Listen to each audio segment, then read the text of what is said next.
Hello प्यारे बच्चों, क्या हाल चाल है बच्चों। टाइम सेवर कोर्स में आप सबका स्वागत है। और आज हम प्रारंभ करने वाले हैं एक नया चैप्टर जिसका नाम है एस ब्लॉक। ये 11th क्लास एनसीईआरटी का एक चैप्टर है और काफी प्यारा चैप्टर है।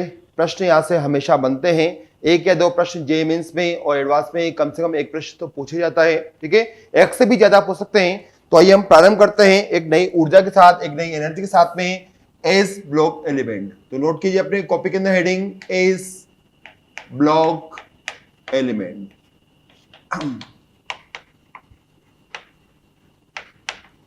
तो जैसा कि हमने पढ़ा है कि एस ब्लॉक तत्वों को हमने आवर्त सारणी में बाईं तरफ स्थान दिया है। कहां पर दिया बच्चों? हमने इनको बाईं तरफ स्थान दिया है। और बाईं तरफ में भी हम जानते हैं कि इनको हम वर्ग संख्या 1 में, वर्ग संख्या 2 में रखते हैं। और इनके जो आवर्त संख्या बच्चों वो 1 से लेकर 7 है। यानी सभी आवर्त में हमें एस ब्लॉक के तत्व दिखाई देते हैं। तो आइए हम देखते हैं कि आवर्त सारणी में इनकी जो पोजीशन है वो किस प्रकार से है। तो अभी हमने आपसे कहा कि यहां पर ये एस ब्लॉक के जो तत्व हैं वो वर्ग संख्या 1 व 2 में उपस्थित हैं। तो हमने नोट किया कि ये वर्ग संख्या 1, इसको बोलते हैं हम फर्स्ट ए, और वर्ग संख्या सेकंड, इसको बोलते हैं सेकंड ए में उपस्थित है। ठीक है बच्चों, यहाँ पे ध्यान से देखेंगे वर्ग संख्या 1 में यदि हम बात करें तो सबसे पहले आता है हाइड्रोजन, उसके नीचे लिथियम है, फिर सोडियम है, फिर पोटेशियम है, फिर रुबिडियम है, फिर यहाँ पर सीजियम है और यहाँ पर फ्रांशियम हमें दिखाई देता है। यहाँ पर हम देखते हैं कि पहले आवर्त में इसके सामने H के सामने कोई तत्व नहीं है, लेकिन लिथियम के सामने यहाँ पर हमें दिखाई देता है बेरिलियम जो आवर्त संख्या 2 का तत्व है। बेरिलियम के जस्ट नीचे आता है बच्चों मैग्नीशियम, मैग्नीशियम के नीचे आता है कैल्शियम, नेक्स्ट स्ट्रोंशियम है, नेक्स्ट यहाँ पर हम बात करें सीजियम के सामने हमें दिखाई देगा कौन सा? Beryllium, magnesium, calcium, strontium. यहाँ पर आता है आपके पास में बेरियम हमें दिखाई देगा। और लास्ट में हम बात करें फ्रांशियम के सामने है रेडियम हमें दिखाई देगा। तो बच्चों ये तत्व होते हैं एस ब्लॉक के।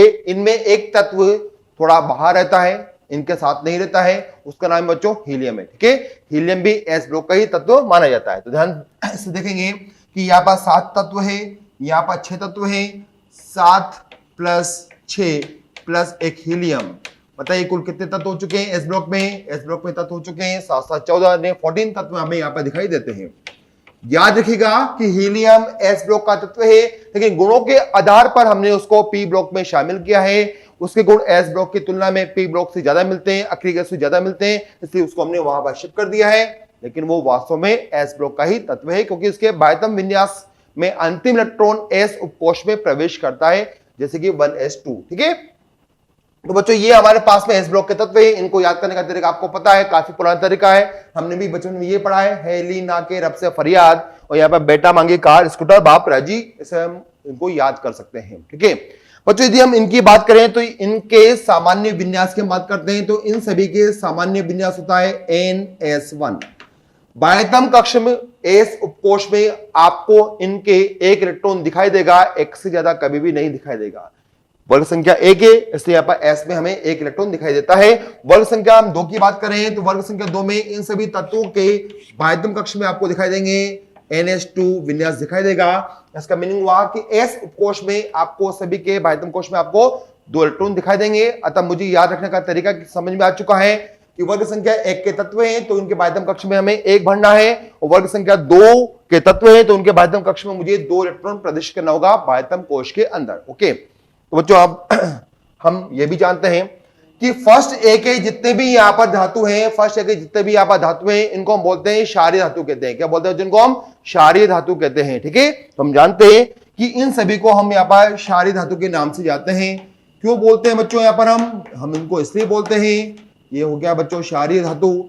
हम इनको इसलिए बोलते हैं क्योंकि ये क्षार का निर्माण करते हैं, जैसे कि NaCl, LaCl, LiBr, NaBr, जितने भी क्षार होते हैं वो इनके द्वारा आसानी से हम बना सकते हैं। जो दूसरे वर्ग के तत्व हैं इनको हम प्यार से बोलते हैं क्षारीय मृदा धातु कहते हैं। क्या बोलते हैं बच्चों इनको? हम इनको बोलते हैं क्षारीय मृदा धातु कहते हैं। तो इनका नाम हुआ क्षारीय मृदा धातु। इसका मीनिंग क्या हुआ कि ये भी क्षार का निर्माण करेंगे, लेकिन ये जो धातु हैं ये मृदा में, मिट्टी में होते हैं, उपस्थित होते हैं, इसलिए इसको हम क्षारीय मृदा धातु कह सकते हैं।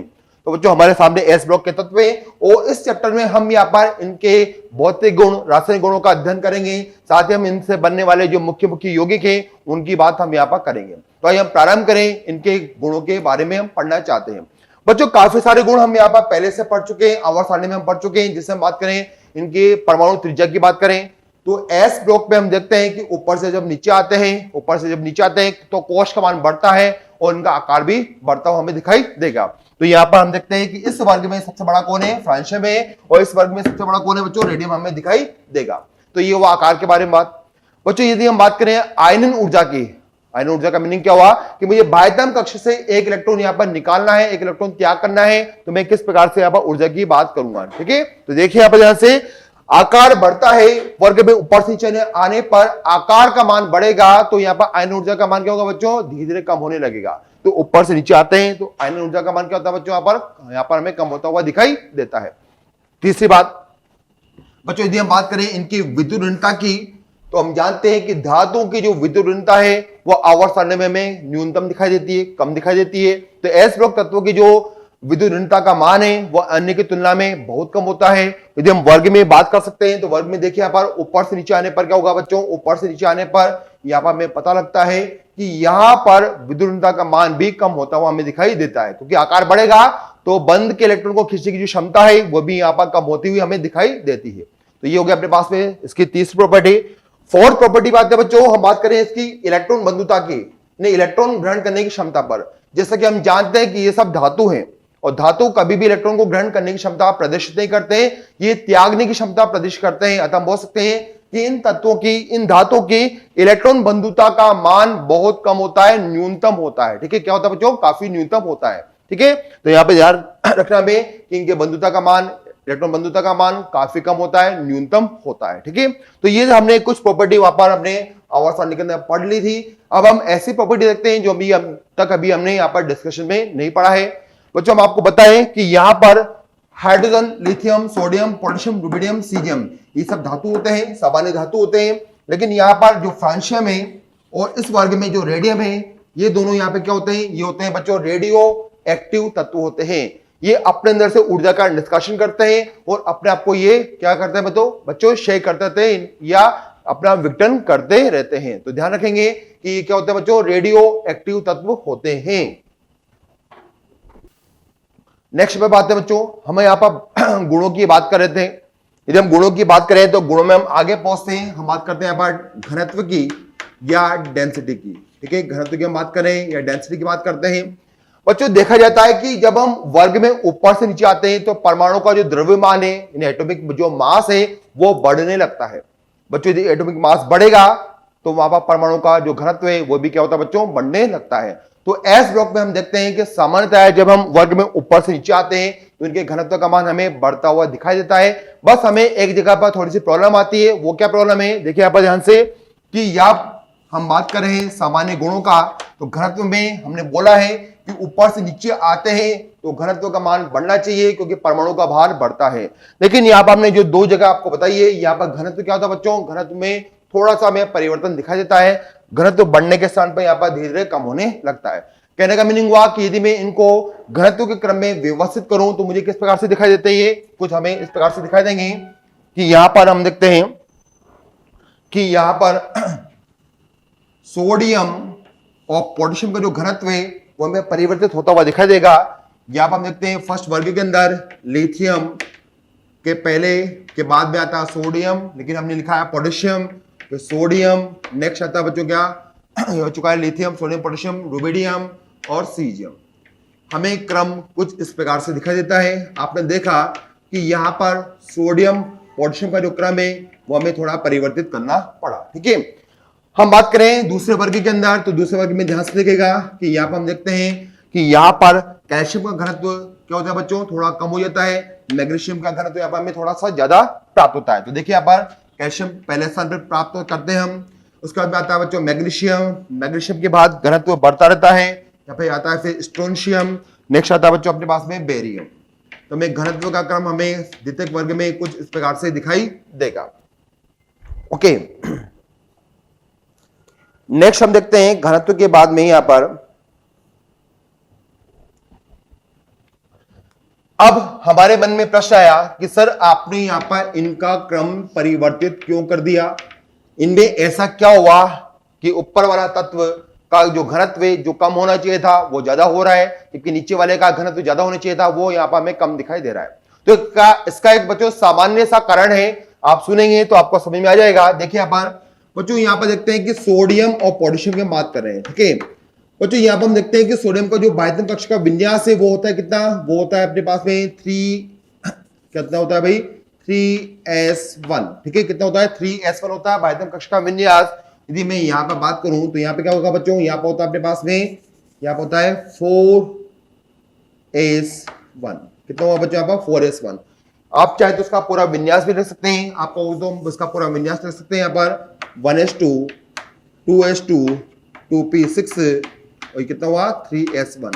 चलिए हम इसका भी नोट कर लेते हैं पूरा विन्यास। यहाँ पर हुआ 4s2 के पहले आएगा 1s2 के बाद में 2s2 के बाद में 2p6 फिर 3s2 फिर 3p6। यहाँ पर 3d होता है पर उसमें इलेक्ट्रॉन क्या है बच्चों 0 हमें दिखाई दे रहे हैं। उसके बाद में आता है 4s1 हमें दिखाई देगा। तो देखिए यहां पर हमने यहां पर इनका विन्यास प्रदर्शित कर दिया है। मैंने यहां पर पोटेशियम के अंदर 3d को 0 प्रदर्शित किया है क्योंकि 3d में इलेक्ट्रॉन नहीं होते हैं। तो यदि इलेक्ट्रॉन नहीं है तो यहां पर 5 जो कक्षक होंगे वो एकदम रिक्त होंगे। ये 5 कक्षक कौन से हैं, 3d के 5 कक्षक हैं।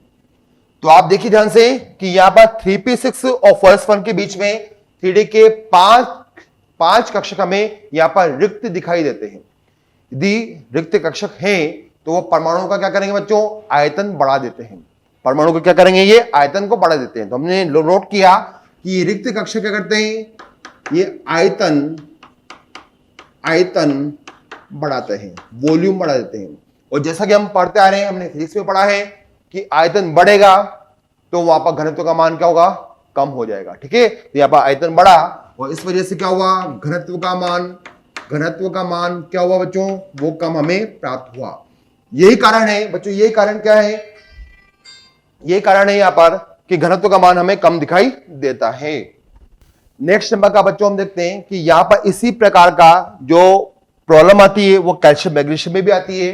कैल्शियम के अंदर भी रिक्त डी कक्षक हमें दिखाई देंगे और वो रिक्त डी कक्षक आयतन को बढ़ा देते हैं और उस वजह से यहां पर घनत्व का मान क्या होता है, कम हो जाता है।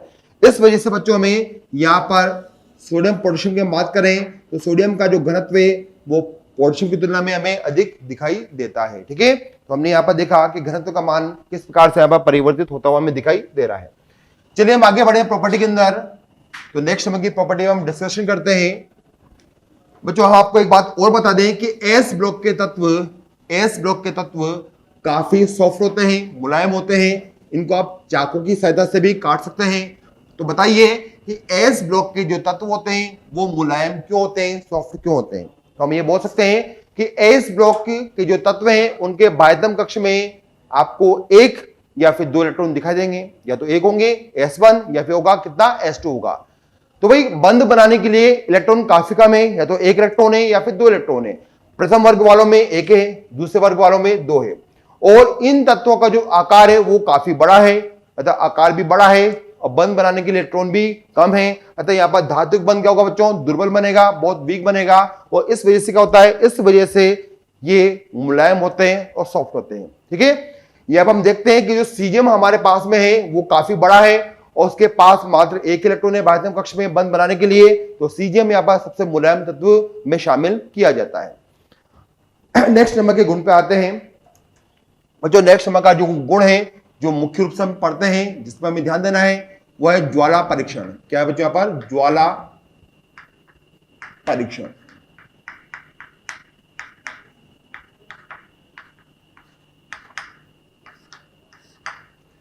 फ्लेम टेस्ट के बच्चों बात कर रहे हैं यहां पर, फ्लेम टेस्ट। इसका मीनिंग क्या हुआ कि यदि हम आपके सामने एस ब्लॉक के तत्व रख देते हैं और आपसे कहते हैं कि उनको पहचानिए कि इसमें सोडियम कौन सा है, पोटेशियम कौन सा है, तो आप कैसे पहचानेंगे। तो उसको पहचानने के लिए हमारे पास में यहां पर ज्वाला परीक्षण होता है।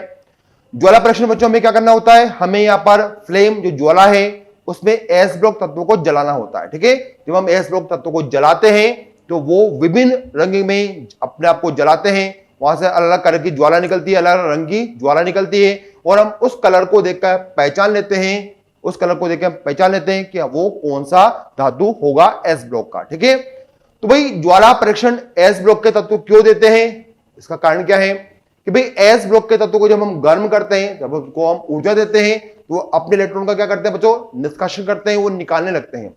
और यदि इलेक्ट्रॉन परमाणु से के अंदर यदि क्या करेगा बच्चों, संक्रमण करेगा, ये बाहर निकल जाएगा, तो ऊर्जा का करता है वो बच्चों निष्कासन करता है, और जिस कलर की ऊर्जा का निष्कासन करेगा वो धातु मुझे उस कलर का ही दिखाई देगा। तो हम यहां पर बोल सकते हैं कि ज्वाला परीक्षण देते हैं क्यों, क्योंकि एस ब्लॉक तत्वों के IE के मान न्यूनतम होते हैं। तो चलिए इनको हम ज्वाला में जलाते हैं और देखते हैं कि ये कौन कौन सा कलर हमें प्रदान करने वाले हैं। तो यहां पर हम ले लेते हैं कुछ कलर ताकि हम इसको बना सकें। तो देखिए बच्चों, हम यहां पर लिखते हैं, यहां पर तत्व का नाम हमने लिखा,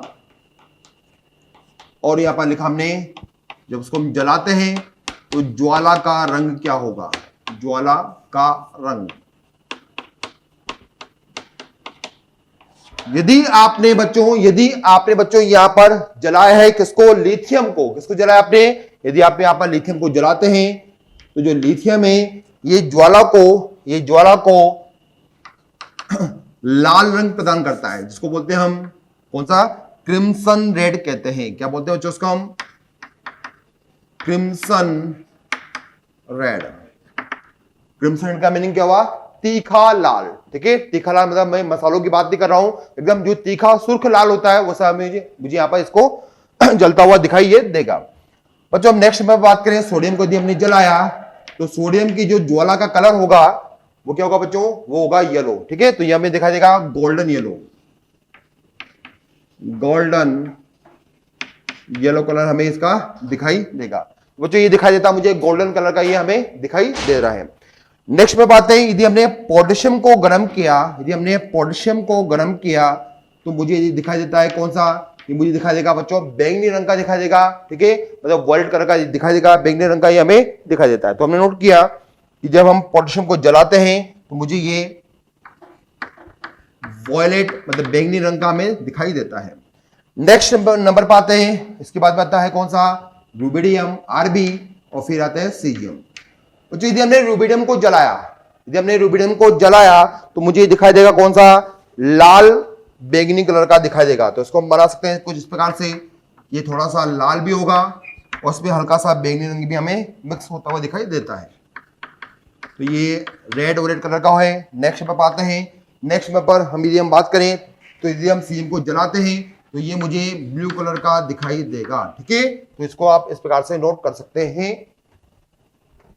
तो बच्चों ये हुआ वर्ग संख्या 1 के तत्व। यदि हम बात करें वर्ग संख्या 2 के तत्वों में तो हम वापस लिखेंगे तत्व और उनकी ज्वाला का रंग लिख सकते हैं। यहां पर हम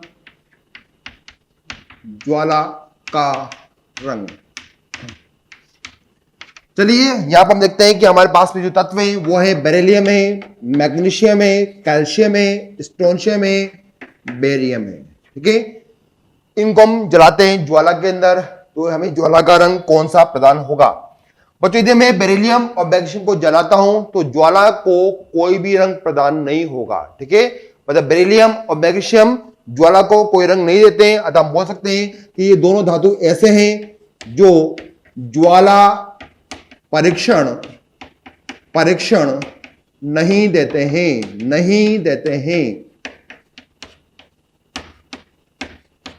क्यों नहीं देते हैं, सोचिएगा, इसका आंसर हम कुछ देर बाद देने वाले हैं अभी आपको। बच्चों हम नेक्स्ट में पाते हैं कैल्शियम को मैंने ज्वाला में जलाया तो उससे निकलने वाली जो फ्लेम है, ज्वाला है, उसका रंग क्या होता है बच्चों, ये होता है ब्रिक का मीनिंग होता है ईंट। ठीक है, और रेड का मीनिंग क्या होता है, लाल। जैसे आपने देखा घर में जो बनाने वाली ईंटें होती है वो हल्के सी लाल पीले रंग की होती है, उस कलर का मुझे ये दिखाई देगा कौन, ब्रिक रेड कलर का दिखाई देगा कैल्शियम की ज्वाला। ठीक है, नेक्स्ट में बात है स्ट्रोंशियम ये होता है डार्क रेड, इससे निकलने वाली जो ज्वाला होती है वो गहरे लाल रंग की होती है। और बच्चों बात करें नेक्स्ट नंबर पर बेरियम की, तो बेरियम से निकलने वाली जो ज्वाला होगी उसका जो कलर होगा वो होता है एप्पल ग्रीन। कौन सा? Apple green. एप्पल ग्रीन का मीनिंग क्या हुआ? जैसा कि देखा हुआ आपने बच्चों, कच्चा एप्पल होता है वो हल्का हल्का हरे रंग का होता है, ठीक है, उसको बोलते हैं हम एप्पल ग्रीन बोलते हैं। तो यहां पर हमें ज्वाला जो दिखाई देगी वो इस प्रकार से दिखाई देगी। तो हम बात कर रहे थे बच्चों कि बेरिलियम और मैग्नीशियम जो धातु हैं या इनकी जो यौगिक है वो ज्वाला को कोई भी रंग प्रदान नहीं करते हैं। बताइए क्यों? तो भाई आपने इनको गर्म तो किया, सब कुछ जैसे आपने इनको गर्म किया, लेकिन गर्म करने पर ज्वाला नहीं दे रहे हैं। क्यों? क्योंकि गर्म करने से इनके इलेक्ट्रॉन संक्रमण नहीं कर पाते हैं, इनके परमाणु से बाहर नहीं जा पाते हैं या फिर संक्रमण नहीं कर पा रहे हैं, ठीक है। इनके आयनन ऊर्जा का मान क्या है? काफी उच्च होगा, जो गर्म करने से उसके ऊपर कोई फर्क नहीं पड़ रहा है, इलेक्ट्रॉन जहां घूम रहे वही घूम रहे, संक्रमण नहीं कर पा रहे। अतः हम बोल सकते हैं कि ज्वाला परीक्षण क्यों नहीं दिया? क्योंकि इनके आयनन ऊर्जा का मान काफी अधिक है। क्योंकि आयनन ऊर्जा का मान अधिक है।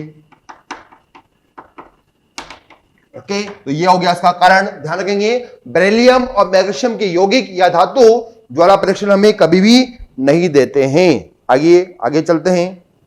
ये नोट कीजिएगा जल्दी से। इसके बाद बच्चों हम बात करें इनके गलनांक व क्वथनांक की। तो बच्चों गलनांक और जो क्वथनांक है वो निर्भर करते हैं कि आपने इनका जो जालक है, लेटिस है, वो कैसा बना रखा है। यदि जालक प्रबल होगा तो गलनांक व क्वथनांक के मान भी क्या होंगे बच्चों? प्रबल हमें दिखाई देते हैं। तो आइए हम बात करें नेक्स्ट नंबर का जो पॉइंट है, मेल्टिंग पॉइंट और बॉइलिंग पॉइंट। ठीक है, ज्वाला परीक्षण हमने खत्म कर दिया है। नेक्स्ट पे बात है मेल्टिंग पॉइंट और boiling point, MP and BP.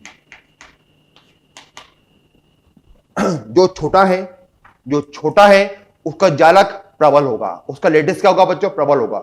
जो बड़ा है, जो धातु बंध कम बना पा रहा है, उसका जालक क्या होगा? दुर्बल होगा। तो जो छोटा होगा उसका मेल्टिंग पॉइंट, बॉइलिंग पॉइंट भी अधिक होगा। तो आइए देखते हैं कि वर्ग संख्या में एक में बात करूं तो यहां पर लिथियम है, सोडियम है, पोटेशियम है, रुबिडियम है, सीजियम है। बताइए यहां पर छोटा कौन है? जो छोटा होगा वही ज्यादा गलनांक व क्वथनांक रखेगा। तो आपका आंसर आया कि छोटा कौन है? यहां पर लिथियम है। और छोटा होगा तो उसका जो जालक का मान होगा वो स्ट्रॉन्ग होगा, प्रबल होगा। उसको तोड़ने के लिए मुझे अधिक ऊर्जा की आवश्यकता है। तो हम बोल सकते हैं कि यहां पर मेल्टिंग पॉइंट, बॉइलिंग पॉइंट वर्ग में नीचे आने पर घटते हुए हमें दिखाई देते हैं। ये क्रम हुआ बच्चों मेल्टिंग पॉइंट और बॉइलिंग पॉइंट का। नेक्स्ट में बात है हमारे पास में सेकंड नंबर पर है, यहां पर अपने पास beryllium, magnesium, calcium, strontium, barium. बच्चों ये वर्ग संख्या 2 के धातु हैं। वर्ग संख्या 2 के जो धातु होते हैं इनके पास बंध बनाने के लिए बाह्यतम कक्ष में 2 इलेक्ट्रॉन हैं, जबकि पहले वालों के पास कितना था? 1 था। तो बताइए ज्यादा बंध कौन बना रहे हैं? ज्यादा बंध बना रहे हैं बच्चों सेकंड वर्ग वाले बनाते हैं। नियम वही है कि जिसका आकार छोटा होगा उसका गलनांक, क्वथनांक की बात करें तो क्या होगा बच्चों? हमें कम दिखाई देगा। ठीक है, यदि मैं गलनांक व क्वथनांक का क्रम देखता हूं तो यहां पर मुझे पहली बात करते हैं हम यहां पर मेल्टिंग पॉइंट की। तो मेल्टिंग पॉइंट या गलनांक बिंदु की हम बात कर रहे हैं तो गलनांक बिंदु फर्स्ट वर्ग के समान यहां पर हमें घटते हुए दिखाई देते हैं वर्ग के अंदर। तो बेरिलियम छोटा है और बंध बनाने की क्षमता ज्यादा है, बाह्यतम कक्ष में 2 इलेक्ट्रॉन है, अतः इसका जो जालक होगा उसका मेल्टिंग पॉइंट क्या होगा बच्चों? काफी अधिक हमें दिखाई देगा। ठीक है, नेक्स्ट पे पाइए।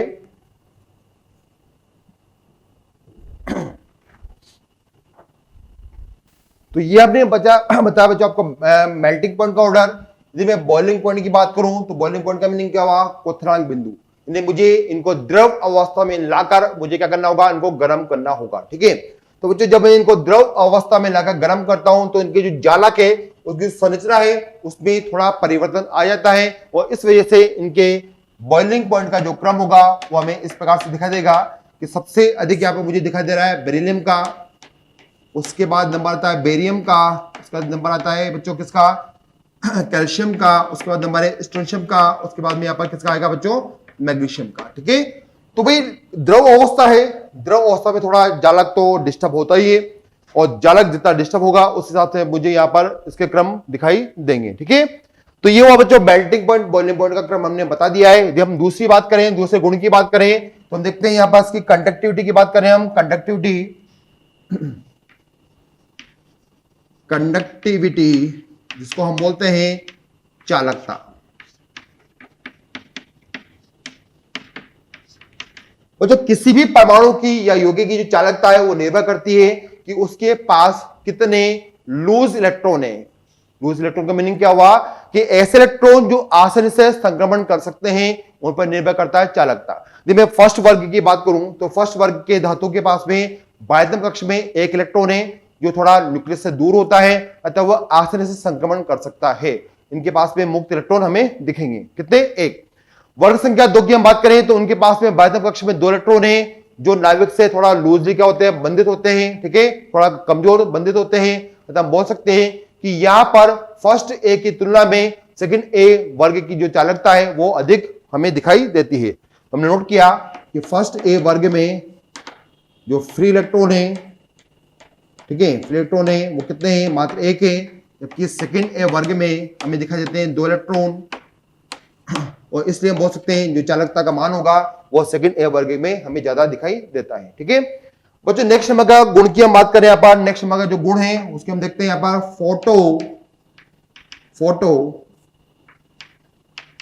इलेक्ट्रिक इफेक्ट, प्रकाश वैद्युत प्रभाव। प्रकाश वैद्युत प्रभाव। बच्चों आपने देखा हुआ कि गलियों के बाहर या रोड पर हमें कभी कभी जो स्ट्रीट लाइट होती है, जो रोड की लाइट होती है, वो हमें येलो कलर की दिखाई देती है, हल्के पीले रंग की दिखाई देती है। उनको जलने में भी काफी टाइम लगता है और उनको बुझने में भी काफी टाइम लगता है। बच्चों वो लाइटें होती है सोडियम की या सीजियम की, उनकी लाइटों को हम देखते हैं तो उसमें हमें सोडियम सीजियम दिखाई देता है। तो कहने का मीनिंग क्या हुआ कि ये प्रकाश वैद्युत प्रभाव प्रदर्शित करते हैं। क्यों? क्योंकि एस ब्लॉक जो तत्व हैं उनमें मुख्य रूप से वर्ग संख्या 1 के जो धातु होते हैं उनका आकार बड़ा होता है। आकार बड़ा होने की वजह से वहां पर उनका जो आयनन ऊर्जा का मान है वो काफी कम है। यदि आयनन ऊर्जा का मान काफी कम होगा तो उनमें इलेक्ट्रॉन का जो संक्रमण है, जो बाह्यतम कक्ष में एक इलेक्ट्रॉन है उसका जो संक्रमण है वो काफी आसान हो जाता है। यदि वो संक्रमण करेगा तो ऊर्जा निकालेगा, और यदि ऊर्जा निकालता है, यदि वो ऊर्जा निकालता है तो हमें फोटोइलेक्ट्रिक प्रभाव वहां पर देखने को मिलता है। कहने का मीनिंग हुआ कि इलेक्ट्रॉन के संक्रमण से हमें प्रकाश उत्पन्न होता हुआ दिखाई देगा। हम बात करें यहां पर मुख्य रूप से कि जिनके IE का मान कम है वो इस प्रकार के प्रभाव को प्रदर्शित करते हैं।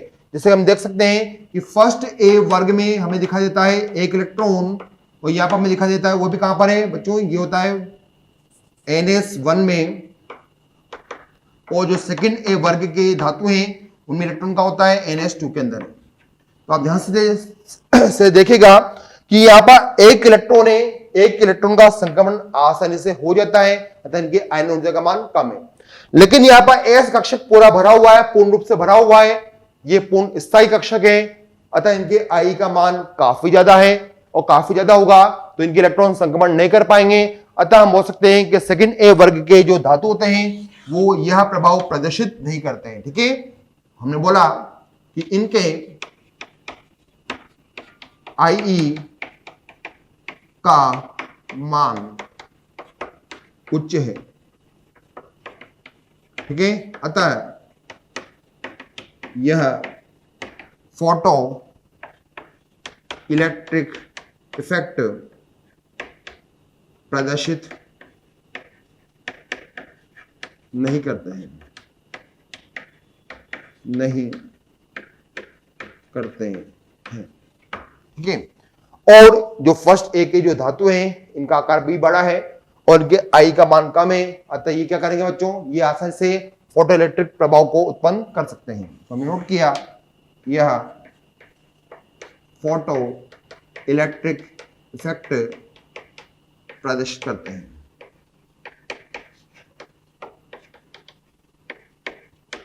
ओके, ये हमने इसके बारे में बता दिया है। तो बच्चों यहां हम बात करें कि फर्स्ट वर्ग में सीजियम सबसे बड़ा है, अतः उसका जो फोटो इलेक्ट्रिक इफेक्ट होगा वो हमें सबसे ज्यादा यहां पर दिखाई देता है। बच्चों नेक्स्ट में बात हैं, नेक्स्ट नंबर की हम बात करें यहां पर अपचय क्षमता की बात करते हैं। अपचायक क्षमता, जिसको हम अंग्रेजी में बोलते हैं रिड्यूसिंग पावर। ठीक है बच्चों, यहां पर देखा जाता है कि इनके जो स्टैंडर्ड रिडक्शन पोटेंशियल के मान है वो काफी उच्च होते हैं, धनात्मक हमें मिलते हैं। यदि हम बात करें फर्स्ट नंबर एक के वर्ग में, यदि मैं गैसीय अवस्था में बात करूं तो अपचय क्रम आयनन ऊर्जा पर निर्भर करता है, पर हमें यहाँ पर गैसीय अवस्था की आवश्यकता नहीं है। बच्चों अब हम जलीय अवस्था में देखते हैं कि जलीय अवस्था में किस प्रकार से इनके अपचय क्षमता का क्रम मुझे दिखाई देता है। तो ध्यान से देखिएगा, तो यहाँ पर हमें पता लगा कि सोडियम, पोटेशियम, रुबिडियम, सीजियम और लिथियम, इनके बच्चों अपचय जो क्षमता का क्रम है वो हमें इस प्रकार से दिखाई देता है जलीय माध्यम के अंदर। तो नोट किया हमने ये अपचायक क्षमता। ठीक है, और यदि हम बात करें सेकंड ए वर्ग में, तो इनकी जो अपचय क्षमता है वो कुछ इस प्रकार से दिखाई देती है, beryllium, magnesium, calcium, strontium, barium. ये क्रम हमें दिखाई देगा सेकंड वर्ग के अंदर। तो आप ध्यान से देखिएगा कि यहां पर जो लिथियम है जो पहले स्थान पर आना चाहिए था, जिसकी अपचय क्षमता कम होनी चाहिए थी, वो सबसे ज्यादा हमें आगे दिखाई दे रहा है फर्स्ट वर्ग के अंदर। और बच्चों इसकी जो अपचय क्षमता है वो पूरी आवर्त सारणी में सबसे अधिक होती है। इसके मानक अपचिन विभव का मान लगभग प्लस 3.05 होता है। ठीक है, इसका कितना होता है बच्चों, ई नोट का जो मान है रिडक्शन पोटेंशियल का वो कितना होता है, प्लस 3.05 होता है, सबसे उच्च है। अतः हमारी सारणी के अंदर जो लिथियम है वो सबसे अच्छा अपचयक माना जाता है। तो भाई लिथियम सबसे आगे क्यों पहुंच गया है, उसको पीछे होना चाहिए था।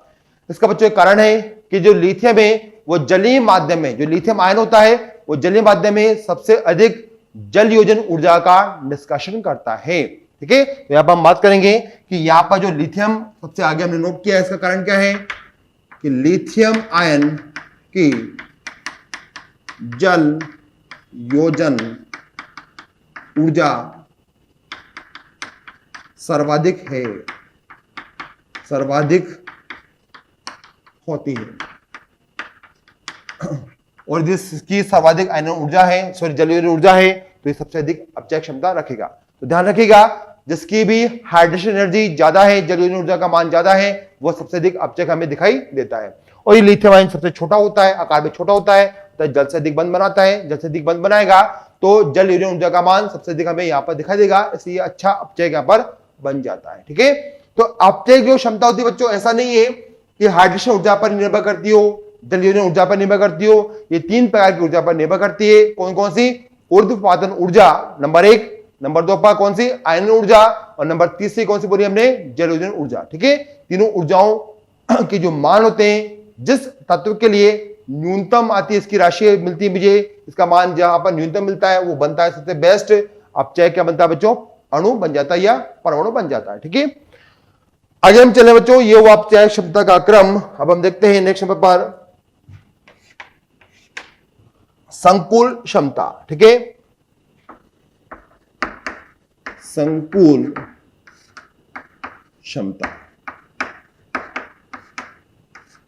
संकुल का मीनिंग हुआ कॉम्प्लेक्स निर्माण। ठीक है, संकुल बनाना। संकुल में क्या होता है बच्चों, संकुल में ध्यान रखेंगे कि यहां पर एक धातु आयन होगा, वो ऐसे प्रजातियों से बंध बनाता है। इसके मान हो सकता है 100, 1 भी हो सकता है, एक्स का मान 2, 3, 4, 5, 6 भी हो सकता है। ठीक है, यदि ये धातु इससे लोन पेयर को ग्रहण करता है और एक नए यौगिक बनाता है, तो उसे बोलते हैं बच्चों क्या, संकुल नाम देते हैं। तो ऐसे यौगिक जिनमें धातु और एल का मीनिंग क्या हुआ, लिगेंड्स, जिसके पास लोन पेयर होते हैं, दी उनके मध्य उप सहसंयोजक बंध बनता है, तो उसको हम संकुल का नाम देते हैं, या उनको हम बोलते हैं कोऑर्डिनेशन कंपाउंड बोलते हैं। ठीक है, तो बच्चों ये एस ब्लॉक के धातु होते हैं, देखते हैं कि ये संकुल बना सकते हैं या फिर नहीं। ठीक है, हमने नोट किया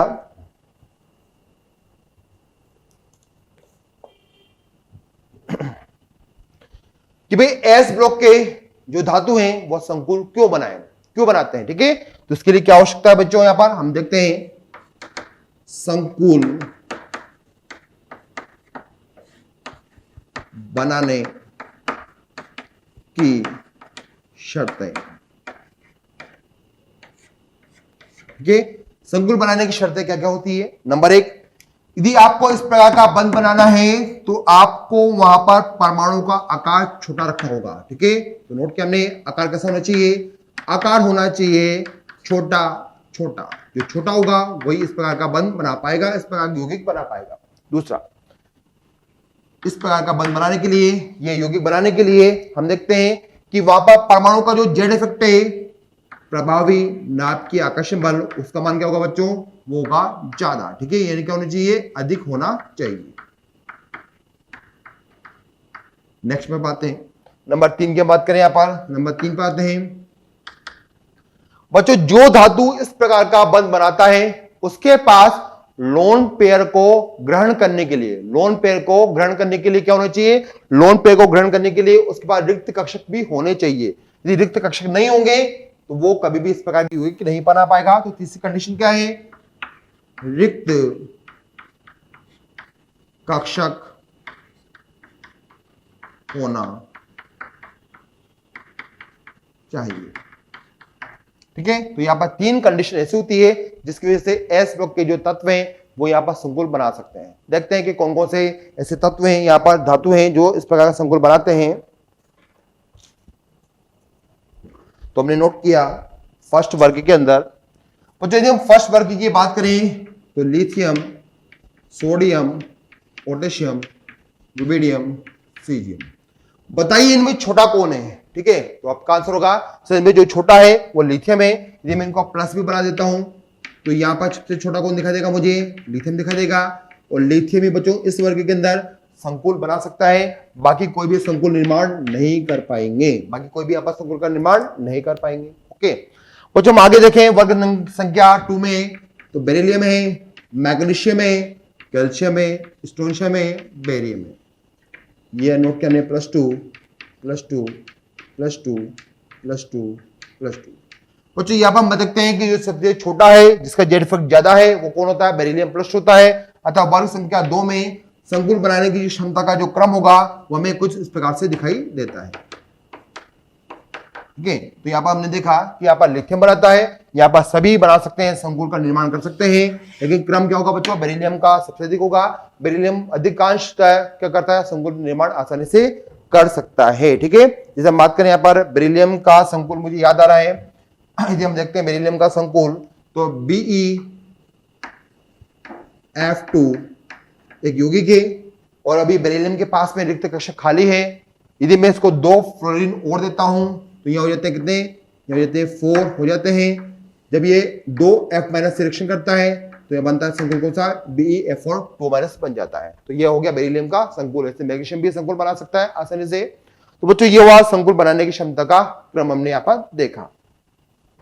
तो बच्चों ये हुआ अपने पास में संकुल बनाने की क्षमता। इसके बाद हम अगली प्रॉपर्टी का अध्ययन करते हैं। बच्चों अगली प्रॉपर्टी का अध्ययन करने के लिए मुझे इन तत्वों की सक्रियता का अध्ययन करना होगा। तो सबसे पहले हम देखते हैं कि इनकी सक्रियता किस प्रकार से देखी जाती है और इनमें सबसे अधिक सक्रिय कौन होगा। बच्चों यहां पर हम देखना चाहेंगे एस ब्लॉक तत्वों की सक्रियता और किस आधार पर? इलेक्ट्रॉन को लॉस करने के आधार पर, इलेक्ट्रॉन का डिस्कशन करने के आधार पर हम देखते हैं यहां पर सक्रियता की हम बात कर रहे हैं। तो नेक्स्ट देखते हैं यहां पर हम रिएक्टिविटी, जिसे हम बोलते हैं सक्रियता। तो बच्चों ये धातु है और वह धातु जो आसानी से इलेक्ट्रॉन त्याग करेगा वो अधिक सक्रिय धातु कहलाए। ठीक है, और आसानी से दान करने के लिए, त्याग करने के लिए हमें वहां पर आयनन ऊर्जा का मान कम देखना होगा। तो जिस धातु का आयनन ऊर्जा का मान कम है वो अधिक सक्रिय में दिखाई देता है। यदि हम दोनों वर्ग में बात करें तो फर्स्ट ए और सेकंड ए, 2 वर्ग अपने पास में यहां पर।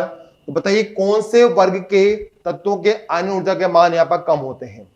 तो हम बोलेंगे सर यहां पर NS1 है, यहां पर NS2 है। NS1 को से इलेक्ट्रॉन निकालना आसान है, NS2 से इलेक्ट्रॉन निकालना काफी मुश्किल है क्योंकि वो पूर्णपुरित है। अतः हम देख सकते हैं कि फर्स्ट ए वर्ग के जो धातु होते हैं वो अधिक सक्रिय होते हैं सेकंड ए वर्ग की तुलना में। तो नोट किया है ये सक्रियता का क्रम। ठीक है, जब हम धातु की बात करें तो धातु क्रम हम जमा सकते हैं कुछ इस प्रकार से: lithium, sodium, potassium, rubidium, caesium. Next beryllium, magnesium, calcium, strontium, barium. ये फर्स्ट ए और सेकंड ए वर्ग की धातुएं ऊपर से नीचे आते हैं, आकार बढ़ता है और आयन ऊर्जा का मान भी कम होगा। ठीक है, आयन ऊर्जा का मान कम हुआ तो सीजियम यहाँ पर फर्स्ट वर्ग में सबसे अधिक सक्रिय है। और यदि हम बात करें यहाँ पर तो यहाँ पर सबसे अधिक सक्रिय कौन होगा बच्चों? बेरियम हमें दिखाई देगा। तो ये हमने नोट किया है सक्रियता का क्रम। ठीक है, सक्रियता का ऑर्डर हमने यहाँ पर व्यवस्थित कर दिया है बच्चों। अब हम आते हैं हवा के साथ में अभिक्रिया, रिएक्शन बाय एयर, हवा के साथ। ओके बच्चों, हवा के साथ में अभिक्रिया में देखते हैं बच्चों, जो एस ब्लॉक के जो तत्व हैं वह हवा के प्रति बहुत अधिक सक्रिय होते हैं। आप इनको अकेले हवा में नहीं छोड़ सकते हैं। यदि आपने इनको हवा में छोड़ दिया तो ये बहुत सारी अभिक्रिया वहां पर प्रदर्शित करेंगे और आपको ये दिखाई भी नहीं देंगे कि हमारा जो तत्व था एस ब्लॉक का वो कहां गया। तो हम बोल सकते हैं कि हवा के प्रति ये अधिक सक्रिय होते हैं। तो करते क्या है भाई, हम बात करें यहां पर कि क्या करते हैं। ये बात करें कि फर्स्ट ए और सेकंड ए वर्ग के धातु होते हैं वो क्या करते हैं। मान लेते हैं कि इनमें से हमने यहां पर लिया फर्स्ट ए का कोई एक धातु ले लिया है। फर्स्ट ए का हमने यहां पर धातु लिया, लिथियम वगैरह कुछ भी, हम इसको कॉमन ले लेते हैं कि मान लेते हैं कि ये फर्स्ट वर्ग का धातु है एम। ठीक है, यदि हमने इसको हवा में खुला छोड़ दिया, हवा में खुला छोड़ दिया बच्चों, ये धातु क्या करेगा? सबसे पहले हवा के ऑक्सीजन से क्रिया करता है। हवा के ऑक्सीजन से क्रिया करेगा तो बनेगा धातु का ऑक्साइड, यानी इसका क्या हो जाएगा बच्चों? वहां पर ऑक्सीकरण हो जाएगा। तो क्या बनता है? यह बनता है धात्विक ऑक्साइड, बनेगा ये M2O, क्योंकि ये फर्स्ट वर्ग का है। ये बनाएगा +1, ये बनता है 2-, तो क्या बन चुका है यहाँ पर? M2O प्रकार का बनेगा, ऑक्साइड बनेगा। बच्चों ऑक्साइड तैयार है। और हमें पता है कि हमारी हवा के अंदर नमी होती है, मॉइस्चर होता है। तो देखिए ध्यान से यहाँ पर, ये जो ऑक्साइड आपने बनाया है ये हवा की नमी मतलब HOH जो जल होता है उससे अभिक्रिया करता है। और अभिक्रिया के तुरंत बाद हमें वहां पर दिखाई देगा हाइड्रोक्साइड बनता हुआ। तो ये माइनस था, ये प्लस था, तो प्लस को पसंद आया माइनस, तो हमने बता दिया पर प्लस माइनस से क्या बना? MOH बन जाएगा, पर हाइड्रोक्साइड बन जाएगा। बच्चों यहाँ पर बन चुका है हाइड्रोक्साइड। जिससे हाइड्रोक्साइड का निर्माण होगा तो कुछ समय बाद ये हाइड्रोक्साइड वायु की CO2 से अभिक्रिया करना प्रारंभ कर देगा। ठीक है, तो हमने देखा कि यहाँ पर जो हमारा हाइड्रोक्साइड है ये वायु की CO2 से यहाँ पर अभिक्रिया करेगा। तो हमने नोट किया कि वायु की CO2 है और यहाँ पर हम देखते हैं कि यहाँ पर ये क्षार है MOH, और ये CO2 क्या होता है बच्चों? अम्ल होता है। तो यहाँ पे क्या बन जाएगा? यहाँ पर क्षार और अम्ल की क्रिया से बनता है कार्बोनेट या लवण बन जाता है। तो फाइनली हमने देखा कि हमारा जो धातु था M वो हवा में छोड़ने पर एक स्टेबल, एक स्थायी कार्बोनेट में परिवर्तित हो चुका है। इसलिए हम एस ब्लॉक के तत्वों को हवा में खुला नहीं छोड़ते हैं। ठीक है बच्चों, हम आगे बात करें तो ध्यान से देखिएगा कि यहां पर हम देखते हैं कि यहां पर जो सक्रियता का क्रम होगा वो किस प्रकार से देखा जाता है। बच्चों यहां पर जो लिथियम है, सोडियम है, पोटेशियम है, रुबिडियम है, सीजियम, बताइए हवा से तुरंत अभिक्रिया कौन करेगा? इन सब में अधिक सक्रिय धातु कौन है? तो हम बोल सकते हैं कि सक्रियता के आधार पर हम देखते हैं कि सीजियम यहाँ पर सबसे अधिक अभिक्रिया कर सकता है। लिथियम इस प्रकार की अभिक्रिया में थोड़ा टाइम लगाएगा। ठीक है बच्चों, यदि हम बात करें सेकंड वर्ग में बेरिलियम से हम आते हैं कहां तक? बेरियम तक। तो यहाँ पर अधिक सक्रिय कौन होगा बच्चों? अधिक सक्रिय देखा जाता है बेरियम हमें दिखाई देता है। ठीक है, तो ये हुआ सक्रियता का क्रम हवा से अभिक्रिया करने के आधार पर। बच्चों हम नेक्स्ट पर आते हैं। तो यदि हम बात कर रहे थे सक्रियता के आधार पर, तो बच्चों यहां पर जो बेरिलियम है ये इतना कम सक्रिय है, इतना कम सक्रिय है कि हवा से अभिक्रिया नहीं करता है, निष्क्रिय रहता है। ठीक है, तो हम लिख सकते हैं यहां पर चाहे तो कि बहुत कम सक्रिय है, हवा से क्रिया नहीं करता है। तो बच्चों ये हमने देखा कि जो हमारी हवा थी वो किस प्रकार से इन धातुओं को स्थायी कार्बोनेट में परिवर्तित कर देती है। बच्चों अब हम हवा को चेंज कर देते हैं, अब दूसरी हवा लेके आते हैं। बच्चों अब लेके आते हैं हम कौन सी, आर्द्र के बाद में हम लेके आते हैं शुष्क हवा लेके आते हैं, ड्राई हवा लेके आते हैं। ड्राई का मीनिंग क्या हुआ, इसका मीनिंग होता है शुष्क हवा के साथ जहां पर नमी नहीं है। तो जो जहां पर नमी नहीं होगी वहां पर क्या होता है, देखिए तो बात करें जहां पर नमी नहीं है वहां पर हम देखते हैं फर्स्ट ए वर्ग का जो धातु है जिसका नाम है लिथियम, बच्चों ये हवा की N2 से डायरेक्ट अभिक्रिया कर लेता है। ठीक है, हवा किसने अभिक्रिया किया N2 के साथ में, क्या बनाएगा, ये बनाता है लिथियम का नाइट्राइड बनाएगा। और जब बात करें सेकंड ए में, तो सेकंड ए में यहां पर बेरिलियम और मैग्नीशियम भी लिथियम के समान N2 से अभिक्रिया करते हैं और बनाते हैं बेरिलियम नाइट्राइड। ये 3 हो गया, ये 2 हो चुका है, Mg3N2 बन जाता है। तो आपने देखा कि ड्राई हवा होगी तो फर्स्ट वर्ग में केवल लिथियम ही सक्रिय होगा वहां पर, और N2 से अभिक्रिया करेगा और यहां पर क्या करेगा, ये अपने अपने नाम के नाइट्राइड का निर्माण कर देगा। तो बच्चों ये होती है हवा के साथ में इसकी अभिक्रिया। भाई हवा में के साथ में हमने अभिक्रिया देख ली है। अब मैं यहाँ पर इन सभी धातु की जो अभिक्रिया है वो कराऊंगा ऑक्सीजन के साथ में। तो हम नोट करते हैं ऑक्सीजन के साथ में अभिक्रिया। तो नेक्स्ट नंबर का हेडिंग नोट किया हमने, ऑक्सीजन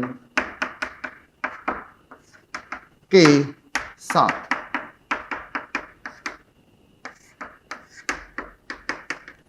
तो ध्यान से सुनिएगा बच्चों कि ऑक्सीजन के साथ में जो हमारे एस ब्लॉक के धातु हैं वो विभिन्न प्रकार के ऑक्साइड का निर्माण करते हैं।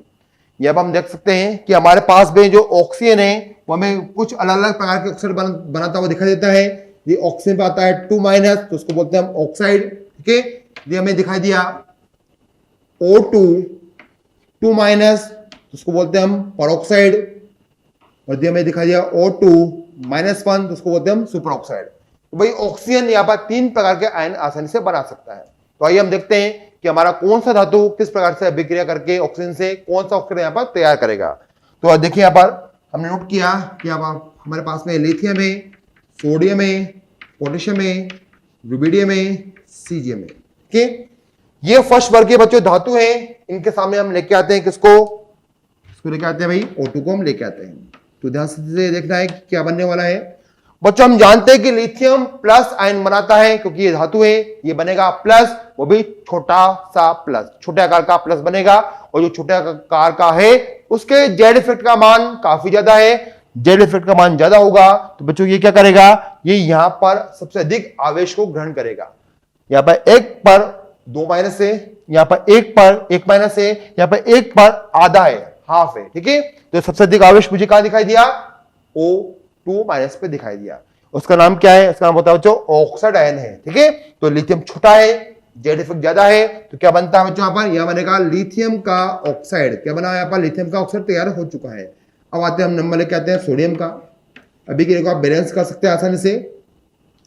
बच्चों यहां पर सोडियम का आकार बड़ा हुआ तो नाभ की आकर्षण बल कम हुआ, नाभ की आकर्षण बल कम हुआ तो ये जो सोडियम है, ये सोडियम आयन है, वो अधिक आवेश को अपनी तरफ खींच नहीं पाएगा। तो ये क्या करेगा, जिस एक ऑक्सीजन पर -1 दिखाई दे रहा है उसको अपनी तरफ खींचेगा। उसको क्या करेगा बच्चों, अपनी तरफ खींचेगा। तो देखिए यहां पर हम इसको ऐसे भी लिख सकते हैं कि यहां पर 2 पर 2 है तो 1 पे कितना होगा, 1 पे यहां पर होगा -1 हमें दिखाई देता है। ठीक है, कॉमा लगा सकते हैं यहां पर हम। तो देखिए यहां पर कि यहां पर Na+ ने क्या किया, इसको तो खींचा नहीं, इससे बंद बनाने की कोशिश करी, और यहां पर बंद कैसे बनेगा, NaO प्रकार का यौगिक बन जाएगा। इसको मैं 2 से N2 कर देता हूं तो कोई फर्क नहीं पड़ता है। इसका नाम हुआ सोडियम परऑक्साइड। क्या बना बच्चों, सोडियम परऑक्साइड यहां पर तैयार हो चुका है। बाकी हम ध्यान से देखें कि बाकी जो हमारे पास बचे हुए हैं, पोटेशियम, रुबिडियम, सीजियम, ये आकार में लिथियम और सोडियम की तुलना में काफी बड़े हैं। इनके जेड इफेक्ट का मान बहुत कम है इन दोनों की तुलना में। अतः ये ऐसे ऑक्सीजन से अभिक्रिया करेंगे जिस पर आवेश का मान सबसे कम हो। तो हम देखते हैं कि यहाँ पर 2 पर 1 है तो 1 पे कितना होगा, 1 पर हम इसको -1/2 भी बोल सकते हैं। तो ये सबसे कम आवेश को अपनी तरफ करते हैं आकर्षित। अतः हम बोल सकते हैं कि यहाँ पर सोडियम के बाद में पोटेशियम, रुबिडियम, सीजियम ये बनाते हैं सुपर ऑक्साइड बनाते हैं KO2। और क्या बनेगा बच्चों, RbO2, ये क्या बना, सीजियम O2 बना। तीनों क्या है, तीनों होते हैं सुपर ऑक्साइड। ये क्या है, ये वो अपने पास में पर ऑक्साइड। और ये क्या है बच्चों, यहां पर है ये ओनली ऑक्साइड है। तो आपने देखा कि किस प्रकार से फर्स्ट ए वर्ग के जो धातु हैं वो विभिन्न प्रकार के ऑक्साइड का निर्माण करते हैं। कुछ बना रहे ऑक्साइड, कुछ बना रहे परऑक्साइड, कुछ बना रहे सुपर ऑक्साइड का निर्माण करते हैं। बच्चों यही बात हम करें, यही बात हम कर सकते हैं कहां पर, वर्ग संख्या 2 के धातुओं के साथ में।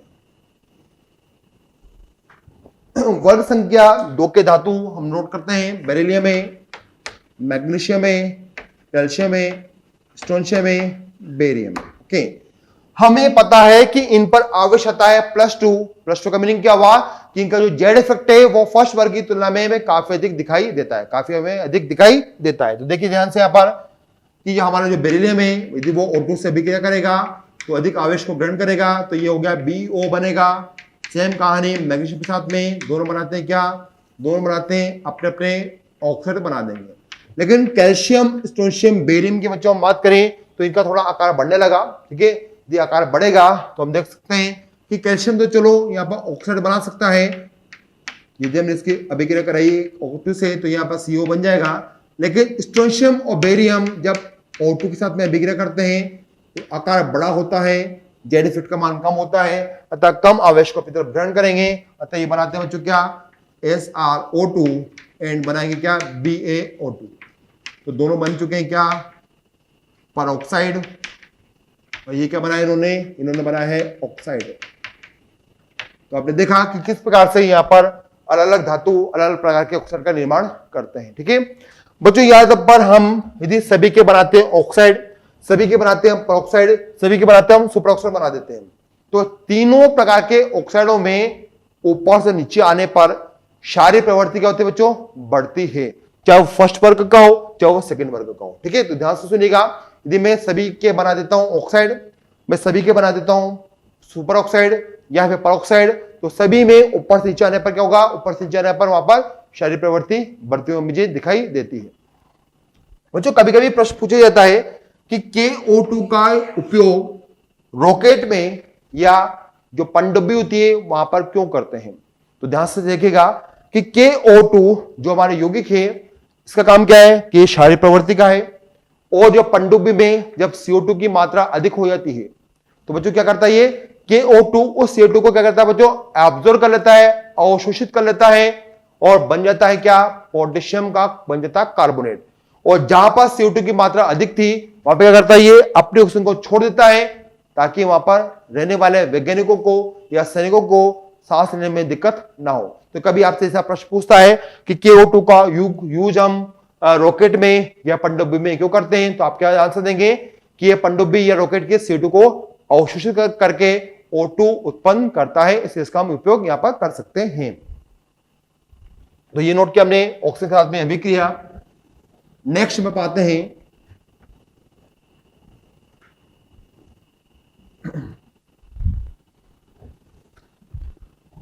अब हम इनको जल में डालते हैं बच्चों। जो सिंपल जल होता है, सामान्य जल होता है, वहां देखते हैं कि अभिक्रिया किस प्रकार से प्रदर्शित करेंगे। तो हमने नोट किया जल के साथ एस ब्लॉक के तत्व,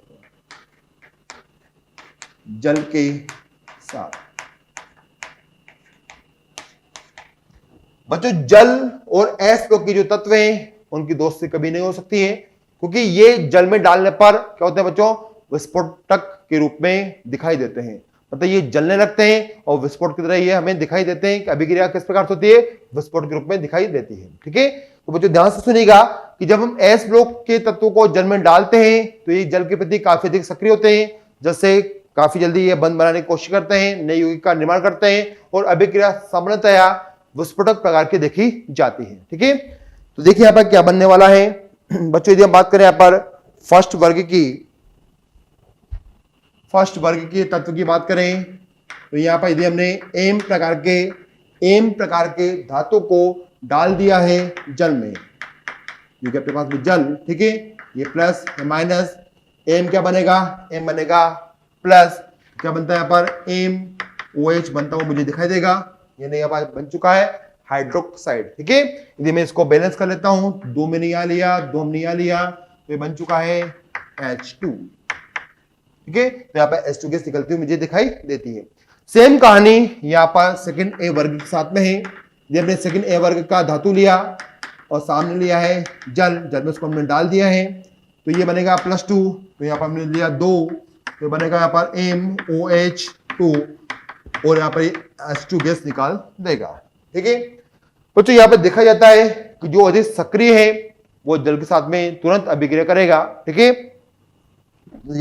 देखिए जैसे कि यहाँ पर हम बात करें कि यहाँ पर हम देखते हैं कि lithium, sodium, potassium, rubidium, caesium, इनमें सबसे अधिक सक्रिय धातु कौन सा है, सीजियम है। तो सबसे अधिक तेज गति से जो अभिक्रिया करने वाला है वो सीजियम होगा। जब हम सीजियम को पानी में डालते हैं तो वहां पर विस्फोट हो जाता है, ठीक है। आपने अपने स्कूल की प्रयोगशाला में देखा होगा कि जब हम सोडियम से प्रयोग करते हैं, यदि हम सोडियम को पानी में डालते हैं तो पानी में जलता हुआ हमें दिखाई देता है और फास्ट घूमता हुआ हमें दिखाई देता है। कभी कभी आप प्रयोगशाला में जाएंगे जब भी, तो आप देखेगा इसको एक बार। और बच्चों जो लिथियम है उसकी सक्रियता यहाँ पर सबसे कम देखी जाती है। जब हम वर्ग नंबर 2 की बात करें, beryllium, magnesium, calcium, strontium, barium, इनमें जो बेरिलियम है वो जल से अभिक्रिया नहीं करता है। क्यों? क्योंकि ये काफी अधिक स्थायी विन्यास रखता है, ये अधिक स्थायी विन्यास रखता है, इसके आयन ऊर्जा का मान काफी उच्च होता है, अतः जल का इस पर कोई प्रभाव नहीं होता है। बाकी जो तत्व हैं वो आसानी से यहाँ पर जल से अभिक्रिया कर लेते हैं। बेरियम और जल की दुश्मनी है, ये वापस विस्फोटक के रूप में अभिक्रिया करेगा जल के साथ में। बच्चों ये हुआ जल के साथ में अभिक्रिया। जल के साथ के बाद हम देखते हैं यहाँ पर कौन सा रहना चाहिए हमें, हम देखते हैं यहाँ पर अम्ल के साथ अभिक्रिया। अम्ल के साथ अभिक्रिया,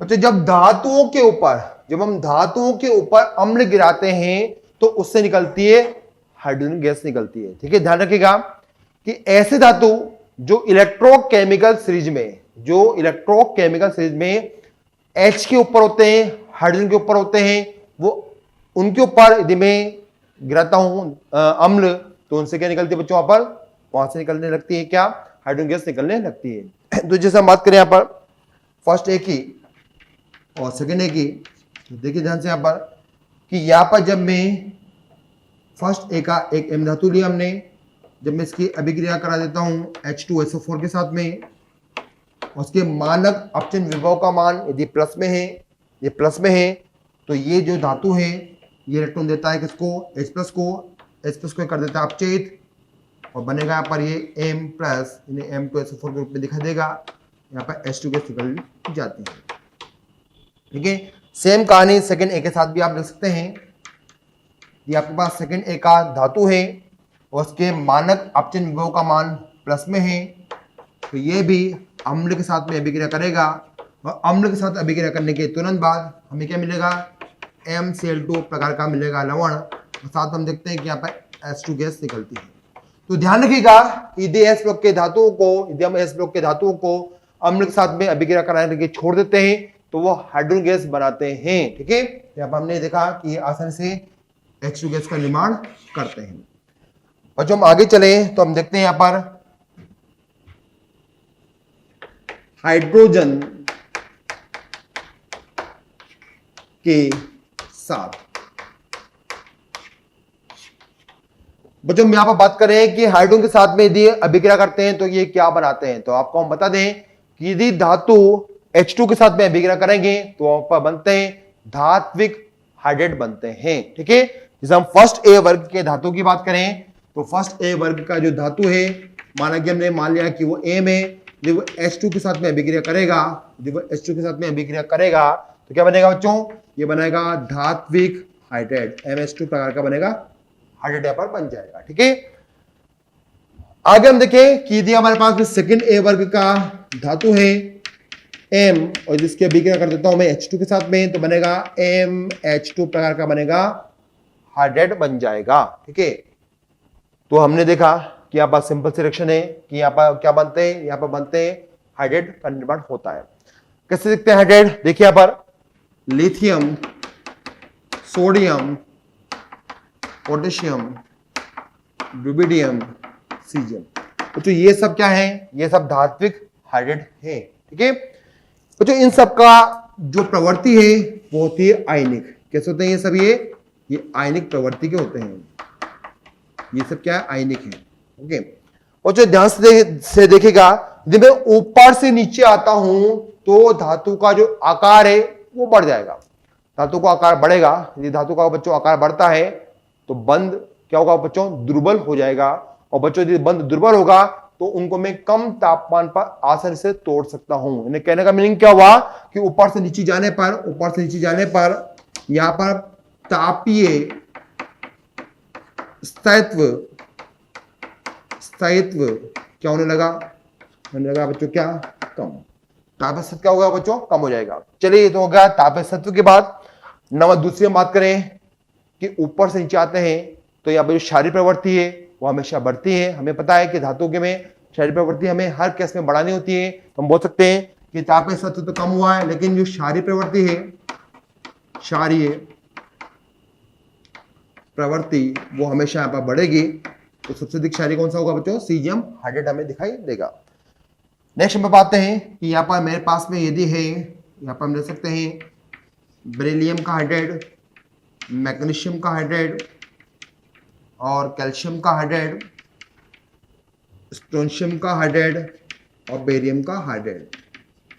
सेम कहानी आपको यहाँ पर रिपीट करनी है कि जब हम ऊपर से नीचे आते हैं तो यहाँ पर तापीय सत्व क्या होगा बच्चों, तापीय मतलब थर्मल जो स्टेबिलिटी है वो कम होती है। क्षारीय प्रवृत्ति यहाँ पर होने लगती है, क्या यहाँ पर होने लगती है बच्चों, कम होने लगती है। क्षारीय प्रवृत्ति क्या होने लगती है बच्चों, यहाँ पर सॉरी बढ़ने लगती है। ठीक है, यहाँ पर बढ़ने लगती है। और जो यहाँ पर ध्यान दीजिएगा विशेष कि यहाँ पर दो हाइड्रेट आयनिक प्रवृत्ति के नहीं होते हैं बच्चों, ये दोनों क्या है, ये दोनों यहाँ पर सहसंयोजक प्रवृत्ति के हैं,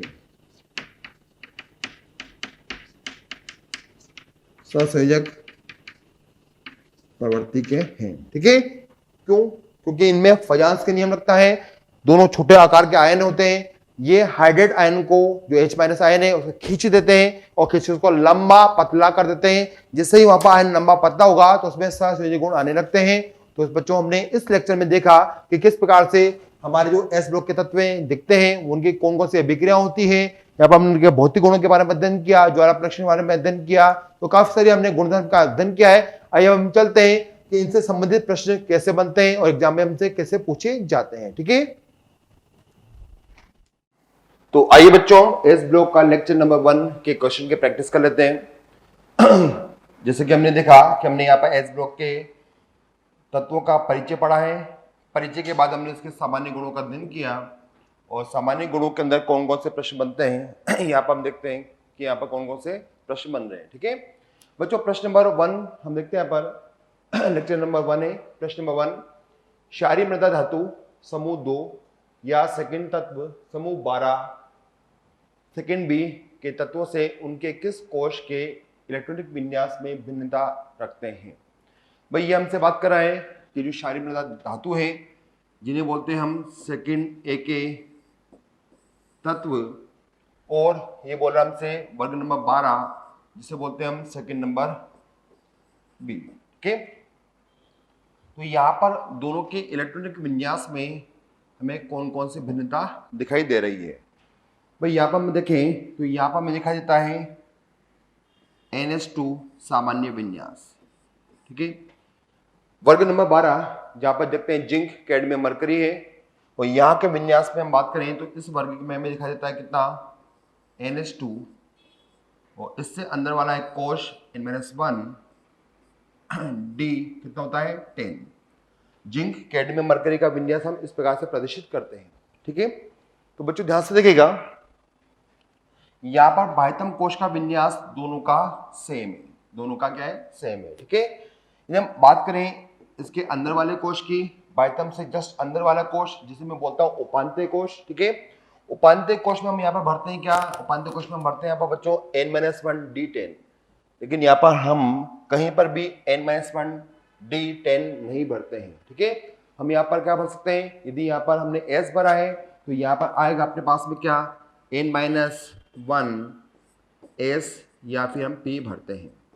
तो आपने देखा कि यहाँ पर उपांत्य कोश में हम भरते हैं sp और बाह्यतम कोश में भरते हैं sp। तो बाह्यतम कोश तो सेम दिखाई दे रहा है, लेकिन एक आंतरिक कोश जो n-1 है उसमें हम भरते हैं d को, तो यहाँ पर हम देखते हैं कि s और p को भरा जाता है। इसका मीनिंग क्या हुआ कि उपांत्य कोश के विन्यास के आधार पर हम दोनों तत्वों को यहाँ पर क्या कर सकते हैं, इनमें विभिन्नता ला सकते हैं, भिन्नता ला सकते हैं।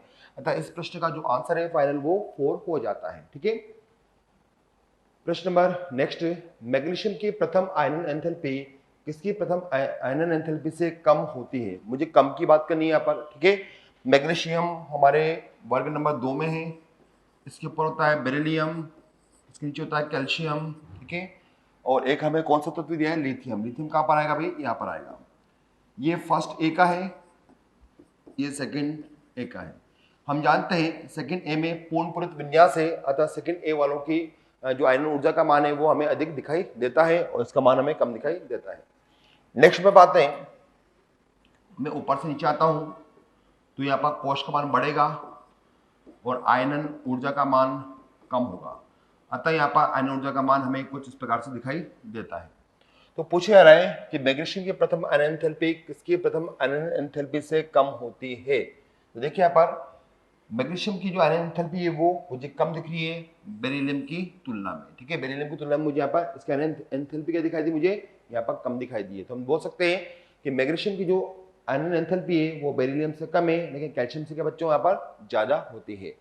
ठीक है, तो हमने आंसर दिया कि यहाँ पर जो हमारा परफेक्ट आंसर है वो आ जाना चाहिए कौन सा बच्चों, यहाँ पर sodium, lithium, calcium, beryllium. Beryllium अपने पास में आंसर टिक कर दिया हमने यहाँ पर, आंसर 4। प्रश्न नंबर हम आते हैं नेक्स्ट, यहां पर दिया जा रहा है क्लोराइड ठंडे जल में पूर्णतः घुलनशील होते हैं। ठीक है भाई, जब इसे प्लेटिनम तार के ऊपर बुनसन ज्वाला में रखते हैं तो कोई रंग उत्पन्न नहीं होता है। अंडरलाइन करेंगे, कोई रंग उत्पन्न नहीं होता है। ठीक है, निम्न में से कौन सा धनायन उपस्थित हो सकता है। कहने का मीनिंग क्या हुआ कि हमारे पास में यहाँ पर कोई एक क्लोराइड है, ये ठंडे जल में क्या है, घुलनशील है।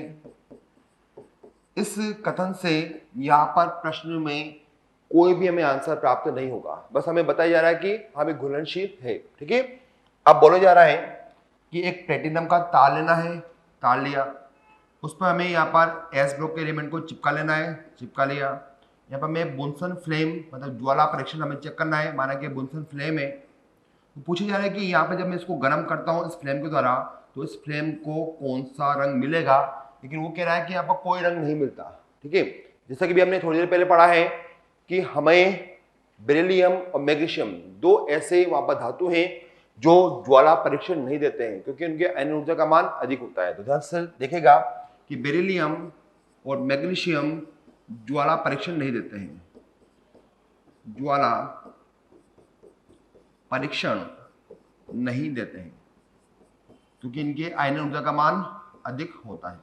अतः हम बोल सकते हैं कि इन दोनों में से कोई ना कोई एक आयन होगा यहाँ पर, इस वजह से वो ज्वाला को कोई रंग प्रदान नहीं कर रहा है। तो आइए तलाश करते हैं बेरिलियम। चलिए, हमें पहला आंसर प्राप्त हो चुका है। कैल्शियम, बेरिलियम तो देता है एप्पल ग्रीन, रेड भी देता है, कैल्शियम भी देता है, सभी यहाँ पर कलर देते हैं, लेकिन बेरिलियम +2 मुझे यहाँ पर कोई कलर नहीं देगा ज्वाला परीक्षण में, अतः प्रश्न का आंसर मेरा मुझे फाइनल 1 प्राप्त हो जाता है। ठीक है, प्रश्न नंबर नेक्स्ट पाते हैं, निम्न में से कौन सा हाइड्रोक्साइड जल में पूर्णतः विलय होता है।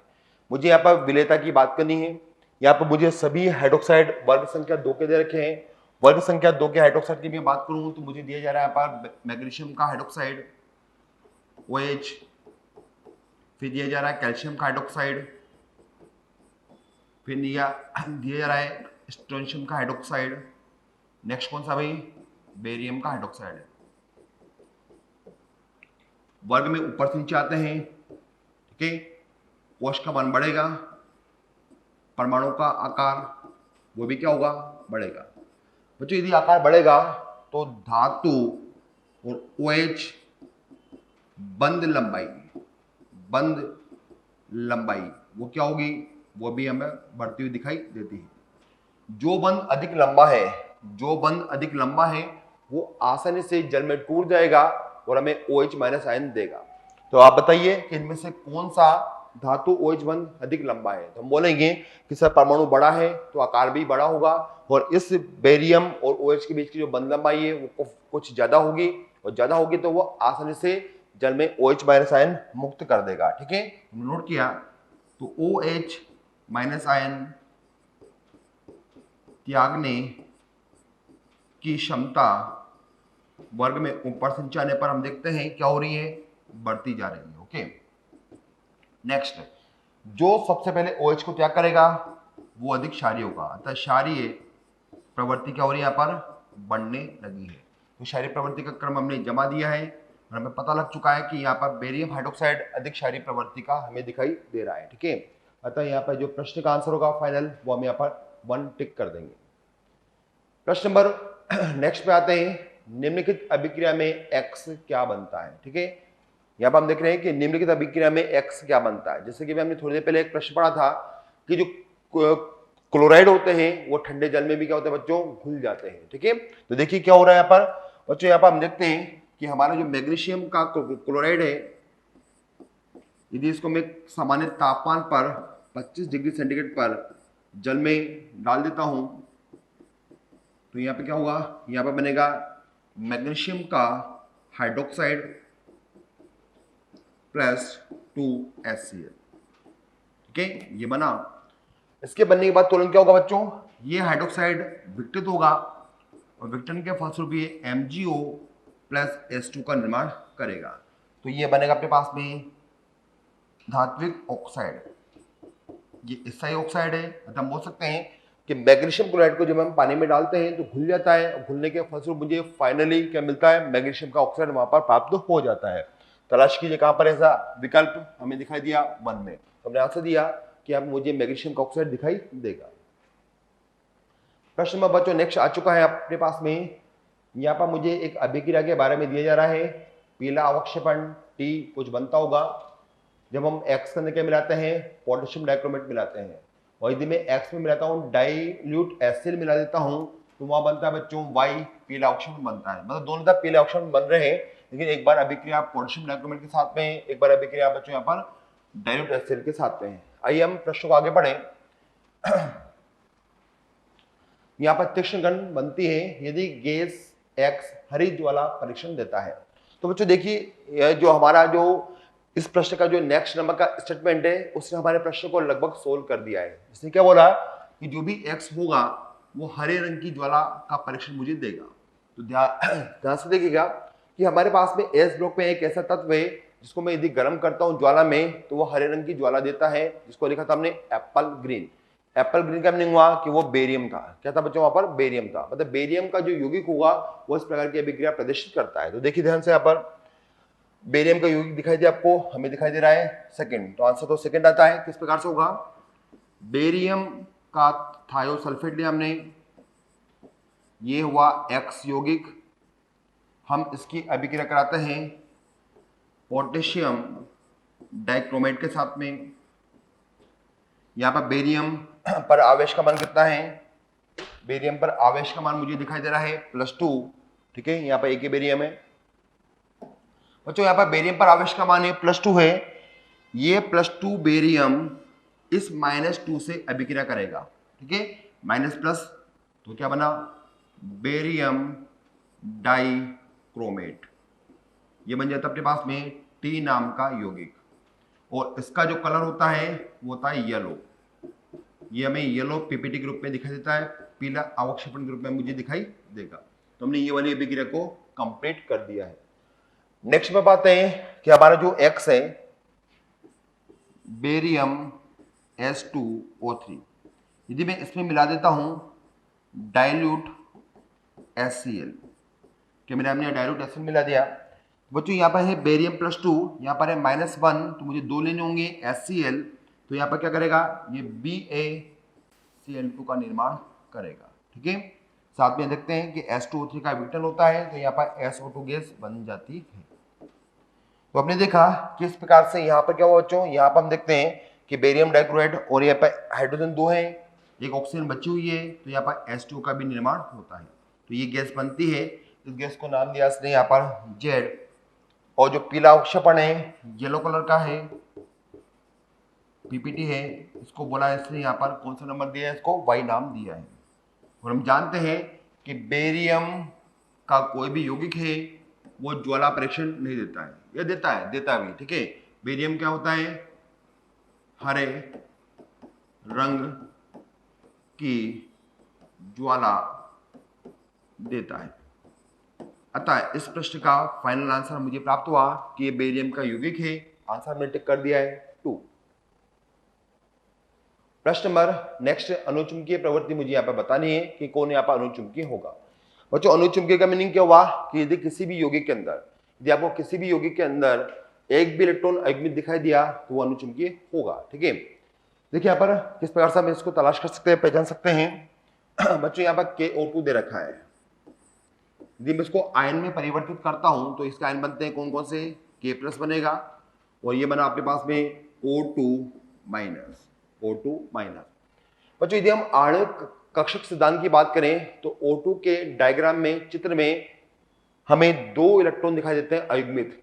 यहाँ पर हमें एक और जोड़ना है O2 के अंदर, तो यदि मैं 2 अयुग्मित में एक और जोड़ दूंगा तो वहां पर हमें 1 इलेक्ट्रॉन दिखाई देगा अयुग्मित। तो ध्यान से देखिएगा कि यहाँ पर MOT के अनुसार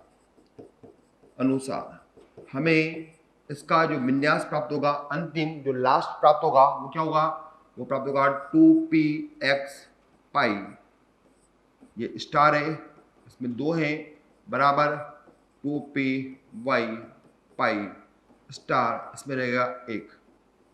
बच्चों ये जो एक इलेक्ट्रॉन है जो अकेला है, इसकी वजह से क्या होगा, ये जो आयन है वो अनुचुंबकीय प्रवृत्ति प्रदर्शित करेगा। तो ये क्या है, ये वो आपके पास में अयुग्मित इलेक्ट्रॉन, और इस वजह से मुझे क्या मिलता है, मुझे यहाँ पर मिलता है, क्या मिलता है बच्चों, यहाँ पर हमें इसकी जो प्रवृत्ति मिलती है अनुचुंबकीय मिलती है, अनुचुंबकीय प्रवृत्ति में मिल जाती है। अतः हमारे प्रश्न का आंसर यहाँ पर फर्स्ट हो जाना चाहिए। बाकी को हम चेक करते हैं। SiO2 सिलिका मतलब जो बालू मिट्टी होती है उसके कण की बात कर रहा है। बालू मिट्टी के कण क्या होते हैं बच्चों, बहुलक के रूप में जिंदा रहते हैं। बहुलक के रूप में कैसे होंगे कि यहाँ पर SiO2 के बहुत सारे अणु परस्पर जुड़ते हैं और वो इस प्रकार की संरचना का निर्माण करते हैं। ये हमने इस प्रकार से बना दिया है। इस प्रकार से बहुत सारे अणु परस्पर जुड़ते रहेंगे, ऊपर सिलिकॉन, इधर भी सिलिकॉन, फिर सिलिकॉन, इस प्रकार से जुड़ते रहेंगे। तो आपने देखा कि एक सिलिकॉन 4 बंध बनाता है और चारों बंध में इलेक्ट्रॉन युग्म में है, कोई भी इलेक्ट्रॉन यहाँ पर युग्मित नहीं बचता है, अर्थात सभी इलेक्ट्रॉन युग्मित है। तो ये होगा बच्चों कौन सा, प्रतिचुंबकीय।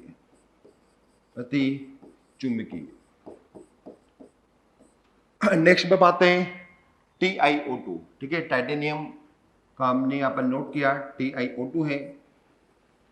तो जो टाइटेनियम यहाँ पर हमें +4 में दिखाई दे रहा है, +4 अवस्था में यहाँ पर टाइटेनियम है, ये +4 में है। तो यहाँ पर O2 कितने पे होगा बच्चों, O2 यहाँ पर होगा आपके पास में 4- में। ठीक है, 4- में है, तो एक ऑक्सीजन कितने पर है, 2- में है। यदि मैं एक ऑक्सीजन 2- में नोट करता हूं तो यहाँ पर इसका विन्यास होता है 2s2 2p6। एक भी इलेक्ट्रॉन हमें अयुग्मित दिखाई नहीं दे रहा है, सभी डबल है, अतः क्या होगा, ये प्रति चुंबकीय। नेक्स्ट में बात है बेरियम O2। बेरियम पर +2 आवश्य है तो O2 पे कितना जाएगा, -2 पहुंच जाएगा। हमने नोट किया बेरियम है O2, बेरियम पे हमें पता है हमेशा +2 ही आता है, यदि इस पे +2 है तो बचा हुआ O2 पे कितना जाएगा, माइनस। ठीक है बच्चों, ये जो विन्यास था ये था O2- का। ठीक है, यदि मैं इसका विन्यास लिखता हूँ एमओटी के आधार पर तो क्या होगा, 2px पाई स्टार में 2 है, अब एक इलेक्ट्रॉन और बढ़ चुका है तो 2py पाई स्टार्ट में मुझे एक और बढ़ा देना इलेक्ट्रॉन, पहले एक था अब 2 कर दिया मैंने, सभी इलेक्ट्रॉन डबल डबल हो चुके हैं, अतः ये क्या होगा, प्रतिचुंबकीय प्रवृत्ति का होगा। तो हमें यहाँ पर अनुचुंबकीय प्रवृत्ति का मात्र एक ही दिखाई दिया, उसका नाम है KO2 और इसको बोलते हैं पोटेशियम सुपर ऑक्साइड। ठीक है, तो यहाँ पर आंसर मुझे मिला 1। उभयधर्मी हाइड्रोक्साइड का युग्म कौन सा है? बच्चों उभयधर्मी ऑक्साइड या हाइड्रोक्साइड की बात करें तो यहाँ पर पूछा जा रहा है कि हाइड्रोक्साइड कौन सा है, तो आपको ध्यान रखना है कि अधातुओं के पहले वाले जो तत्व होते हैं वो उभयधर्मी हाइड्रोक्साइड का निर्माण कर देते हैं। जैसे बात करें कि बोरोन उपधातु है, मेटलॉइड है, ठीक है, इसके पहले कौन सा तत्व आता है, बेरिलियम। तो तो हमने क्या बोला कि उपधातु या मेटलॉइड के जस्ट पहले वाले धातु क्या बनाएंगे, उभयधर्मी प्रकार के बनाते हैं, ऑक्साइड या हाइड्रोक्साइड बनाते हैं। तो बेरिलियम क्या बना सकता है भाई, बेरिलियम बोरोन के जस्ट पहले है तो बनाएगा ये उभयधर्मी हाइड्रोक्साइड। नेक्स्ट बच्चों बात करें गैलियम, गैलियम भी क्या होता है, उपधातु है, और उपधातु के जस्ट पहले कौन सा मुझे मिलता है, यह होता है इसका नंबर 31, तो इसके पहले आएगा जिंक 30, और जिंक भी बनाएगा हाइड्रोक्साइड, तो वो भी क्या होगा, उभयधर्मी प्रवृत्ति का होगा। तो भाई कहना क्या है, हमें करना है यहाँ पर इस प्रकार से कि उपधातुओं के पहले, उपधातुओं के जस्ट पहले वाले जो धातु होंगे वो उभयधर्मी हाइड्रोक्साइड का निर्माण करते हैं। तो मैंने पहचान लिया कि उपधातु के जस्ट पहले कौन से हैं, बेरिलियम और जिंक, इसलिए इस प्रश्न का आंसर मुझे मिलता है 4। ठीक है, प्रश्न नंबर नेक्स्ट पाते हैं। स्थायी सुपर ऑक्साइड निम्न तत्व द्वारा बनाई जाता है। बात करें बच्चों हम सुपर ऑक्साइड की, जैसे कि हमने पढ़ा था अभी थ्योरी के अंदर कि लिथियम बनाता है ऑक्साइड, सोडियम बनाता है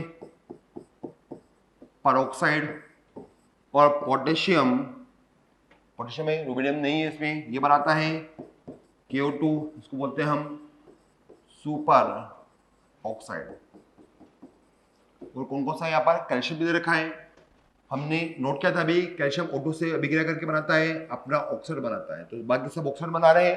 पोटेशियम यहाँ पे क्या बनाता है बच्चों, पोटेशियम बना रहा है यहाँ पर सुपर ऑक्साइड। अतः इस प्रश्न का आंसर क्या होगा कि पोटेशियम जो धातु है वो ऑक्सीजन से अभिक्रिया करके यहाँ पे देता है हमें क्या, सुपर ऑक्साइड देता है। ठीक है, तो आंसर 3 हमें प्राप्त हो गया है। प्रश्न नंबर नेक्स्ट है, फोटो इलेक्ट्रिक सेल में कौन सा पदार्थ काम में लिया जाता है। तो हमने देखा था कि फोटो इलेक्ट्रिक सेल में हम उस धातु को काम में लेते हैं जिसका आयनन ऊर्जा सबसे कम हो। तो यदि हम बात करें कि हमारे आवर्त सारणी में सबसे कम आयनन ऊर्जा वर्ग संख्या 1 के तत्वों की है।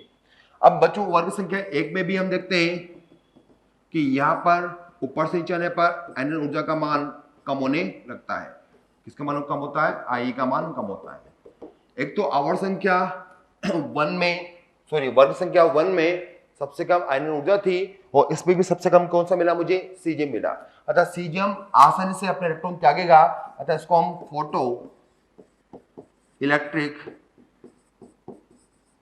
सेल में उपयोग में लेंगे, इसका यूज होगा, फोटो इलेक्ट्रिक सेल के अंदर उपयोग होगा। भी हमने पढ़ा था थोड़ी पहले इसको ही, हमने आंसर टिक किया कि अब हम सीजियम को आसानी से फोटो इलेक्ट्रिक सेल में काम में ले सकते हैं। प्रश्न नंबर नेक्स्ट है, 4 क्षारीय धातु ABCD जिनके मानक अपचयन विभव मुझे दे रखे हैं। बच्चों जैसे कि हमने आपको बताया था कि मानक अपचयन विभव का मान यदि नेगेटिव है, यदि वो नेगेटिव है तो वो अच्छे अपचयक होंगे, और यदि मानक अपचयन विभव का मान बहुत अधिक नेगेटिव है तो वो बहुत अच्छा अपचयक होगा। ठीक है, तो जैसे कि हमने पढ़ा था अभी, आपने देखा लिखा भी था हमने कि वहां पर लिथियम का जो मानक अपचयन विभव का मान था वो 3.05 था, वो आप माइनस में हमने वहां पर नोट किया था। ठीक है, तो एस ब्लॉक के जो धातु होते हैं उनके मानक अपचयन विभव का मान हमें माइनस में मिलता है, बहुत कम मिलता है, 3.05 लिथियम का था, इसलिए वहां पर लिथियम बहुत अच्छा अपचयक था। देख लीजिएगा अपनी थ्योरी में हमने वहां पर माइनस में लिखा है या प्लस में लिखा है, प्लस में लिखा हो तो उसको माइनस कर लीजिएगा। ठीक है, तो बच्चों यहाँ पे देखते हैं कि हमारे पास में 4 धातु है ABCD, इनमें जिसका मानक अपचयन विभव का मान सबसे कम होगा वो एक अच्छा अपचयक होगा। ए का मान कितना है, माइनस इतना है 3.05, बी का कितना है, इतना है, सी का इतना है, और डी का तो प्लस में जा रहा है। ठीक है, तो सबसे कम किसका दिखाई दिया मुझे, ए का दिखाई दिया मुझे -3.05, और यही ए जो मान रखता है वो तत्व कौन सा है, लिथियम है। अतः लिथियम आवर्त सारणी में सबसे अच्छा अपचायक है क्योंकि इसके मानक अपचयन विभव का मान सबसे कम है, -3.05 हमें मिलता है। तो हमारा आंसर हुआ कि सबसे बेस्ट जो अपचयक होगा वो ए होगा। सबसे बेस्ट अपचयक कौन सा हुआ, यहाँ पर ए हमें प्राप्त हुआ। आंसर फर्स्ट हम कर देंगे यहाँ पर। प्रश्न नंबर बच्चों नेक्स्ट आ चुका है, निम्न में से कौन अधिकतम क्षारीय होगा।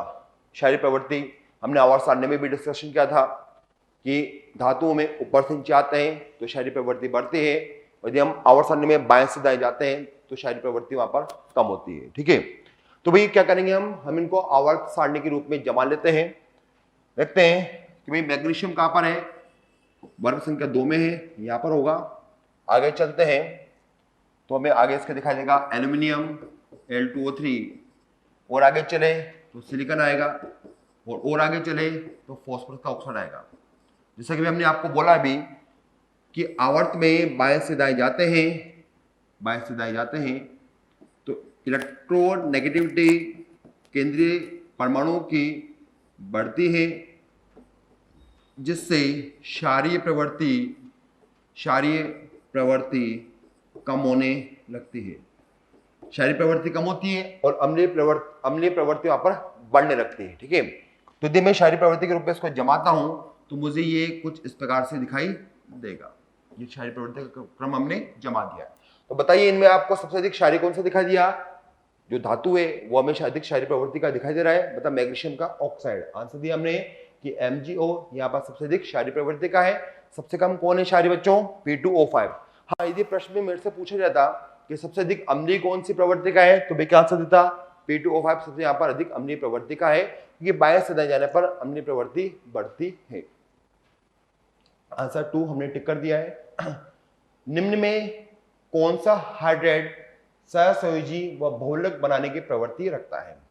तो बच्चों हमने आपको बताया था कि एस ब्लॉक में दो धातु ऐसे हैं जो H2 से अभिक्रिया करते हैं और बनाते हैं क्या, सहसंयोजी हाइड्राइड का निर्माण करते हैं। तो दोनों क्या होता है बच्चों, यहां पर ये दोनों होते हैं सहसंयोजी हाइड्राइड होते हैं। ओके, और इनमें हम देखते हैं कि बेरिलियम का आकार छोटा है, अतः ये बहुलक बनाने में एक्सपर्ट है। ये अपने बहुलक आसानी से बना सकता है, चाहे तो द्विलक है चाहे फिर वो बहुलक है। यदि मैं बहुलक की बात करूं तो क्या होगा, इसमें बेरिलियम हाइड्राइड है, इसके यदि मैंने N अणु को लिया तो ये बहुलक बनाता है। किस प्रकार से, बेरिलियम हाइड्राइड का एक अणु, फिर दूसरा अणु, फिर तीसरा अणु, ठीक है, और एक और बना सकते हैं हम, और चौथा अणु। ऐसा हम बहुत सारे अणु को ले सकते हैं और हम देखते हैं कि यहाँ पर ये तीन केंद्रीय 2 इलेक्ट्रॉन वाले सेतुबंध का निर्माण करता है।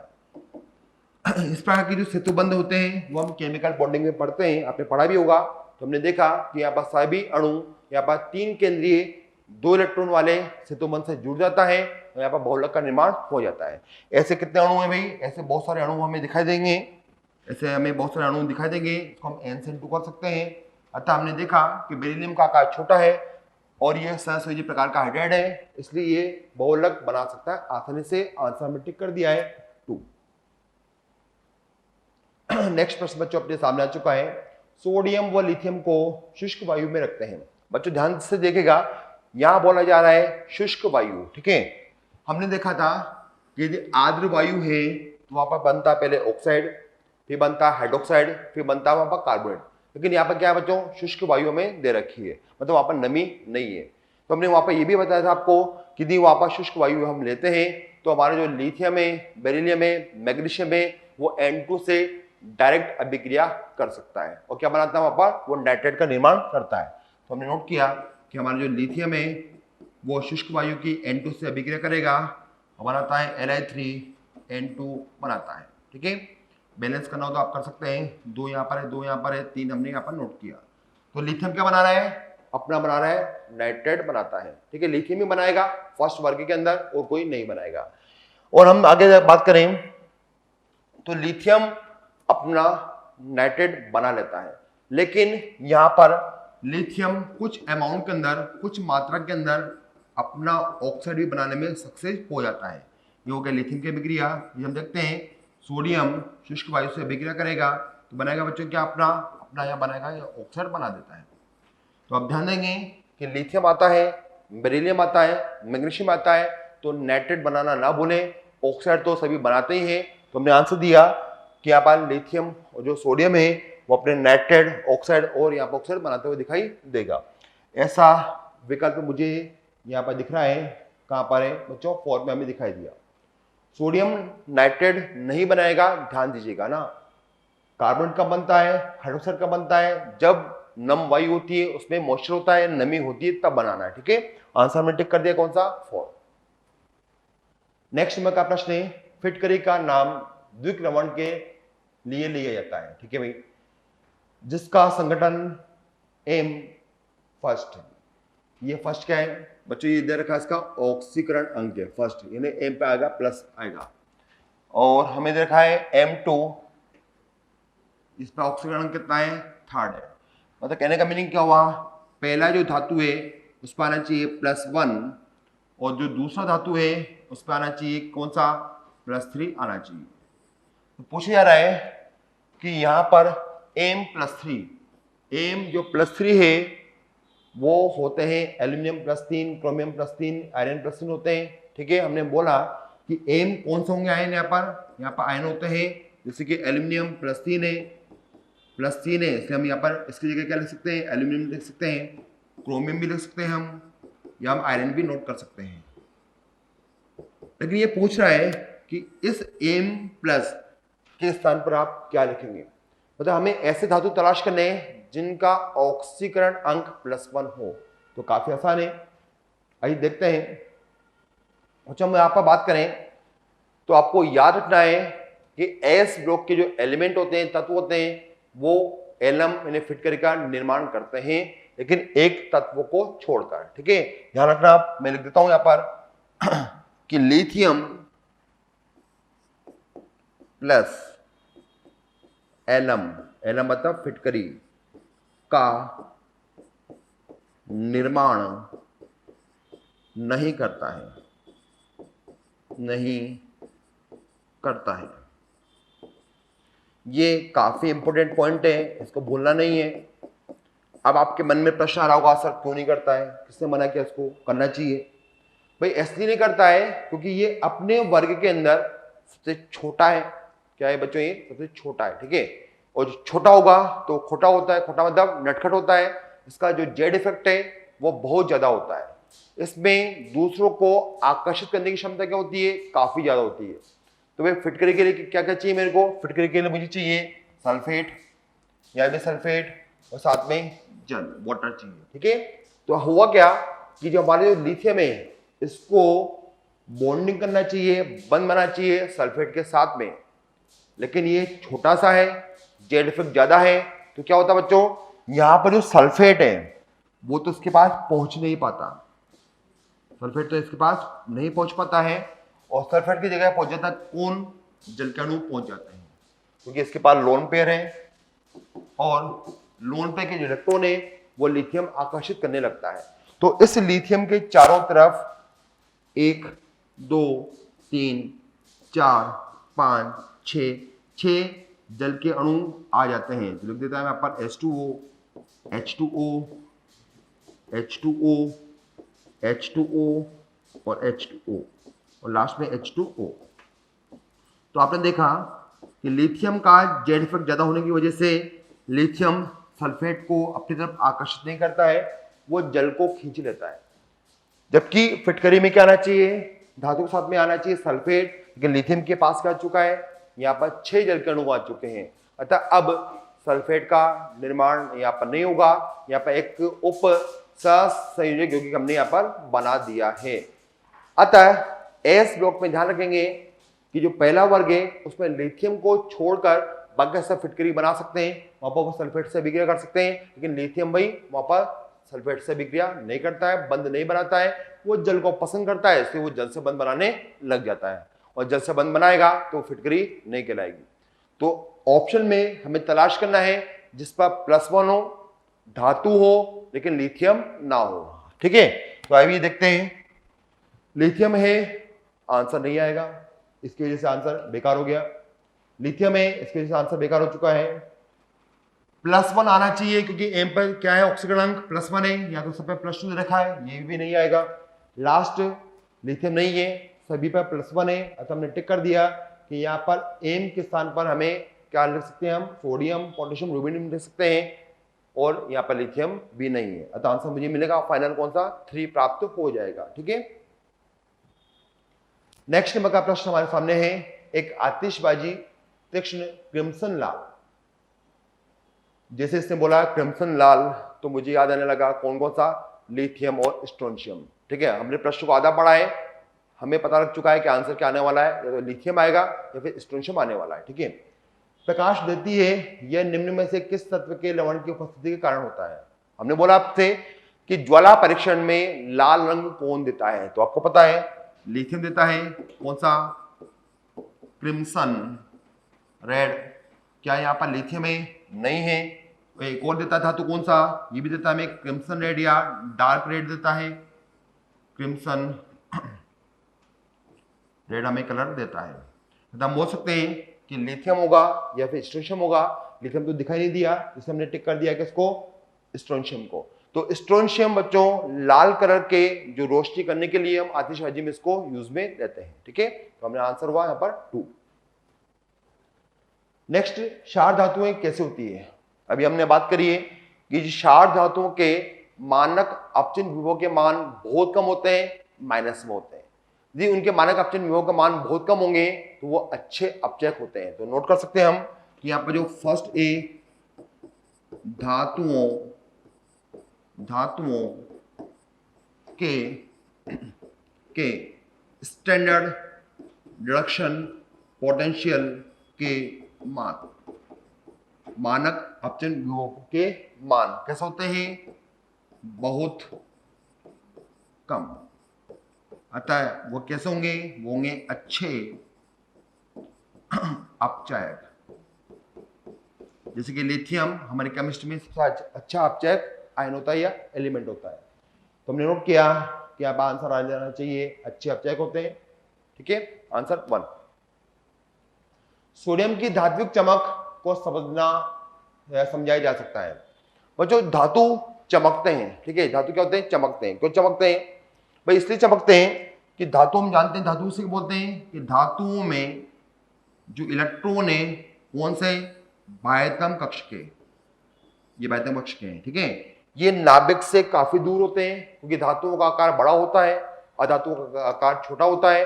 तो बच्चों ये नाभिक से दूर होते हैं, तो नाभिक का आकर्षण बल इनके ऊपर बहुत कम लगता है, और बहुत कम लगेगा तो ये अपने स्थान क्या करते हैं, वो कभी इधर आते हैं तो कभी इधर जाते हैं, कभी इधर आते हैं कभी इधर जाते हैं। इस प्रकार से ये दोलन करते रहते हैं, घूमते रहते हैं, घूर्णन करते रहते हैं। और यदि ये दाएं बाएं घूमेंगे तो ऊर्जा निकालेंगे, और ऊर्जा निकालेंगे तो उससे हमें धातु में चमक उत्पन्न होती हुई दिखाई देती है। तो धातु चमकता क्यों है, सोना क्यों चमकता है, चांदी क्यों चमकती है, क्योंकि उसके बाह्यतम कक्ष के जो परमाणु हैं वो इलेक्ट्रॉन नाभिक से बहुत कम आकर्षित रहते हैं, अतः वो अपने स्थान पर दाएं बाएं घूमते रहते हैं, और उनके घूमने की वजह से ऊर्जा निकलती है, वही ऊर्जा हमारी आंखों में जाती है और हमें धातु चमकीला दिखाई देता है। तो हमने आंसर टिक कर दिया है, हमने पढ़ा इनको, और पढ़ने के बाद हमने आंसर दिया कि बाह्यतम कोश के इलेक्ट्रॉन, जिसको बोलते हैं हम संयोजी इलेक्ट्रॉन, वो दोलन करते हैं, दाएं बाएं घूमते रहते हैं, जिससे ऊर्जा निकलती है, ऊर्जा निकलने से चमक उत्पन्न होती है। आंसर 2 प्राप्त हो जाता है। ठीक है, बेरिलियम बड़ा O2, भाई O2 बड़ा हो छोटा कैसे भी हो, यहाँ पे बड़ा दे रखा है। ठीक है, बेरिलियम डाइऑक्सिन के आधिक्य में क्रिया करके क्या बनाता है। जैसे हमने पढ़ा था कि वर्ग संख्या 2 में बेरिलियम हो, चाहे फिर मैग्नीशियम हो, चाहे फिर कैल्शियम हो, ये सभी O2 से अभिक्रिया करते हैं, वो बनाते हैं अपने अपने बनाते हैं ऑक्साइड। तो बेरिलियम बनाएगा क्या, अपना बनाएगा ऑक्साइड बना देगा। ठीक है, यदि यहाँ पर आता बच्चों स्ट्रोंशियम या बेरियम, और मैं इसकी O2 से अभिक्रिया करता तो क्या बनता है, पर यहाँ बनता है स्ट्रोंशियम का परऑक्साइड या बेरियम का परऑक्साइड। ठीक है, बात कर रहा है बेरिलियम की, तो बेरिलियम क्या बनाता है, ऑक्साइड का निर्माण करता है। अतः इस प्रश्न का हमें आंसर देना चाहिए कितना, 2 हमें आंसर यहाँ पर कर देना चाहिए। इस प्रकार से प्रश्न भी हमने फिनिश किया और हमारा लेक्चर नंबर 1 काफी खुशी पूर्वक यहाँ पर संपन्न हुआ। अब हम लेक्चर नंबर 2 की तैयारी करते हैं, तो इसकी क्वेश्चन की प्रैक्टिस आप करते रहिएगा लगातार। लेक्चर नंबर 2 आपके पास जल्द आने वाला है।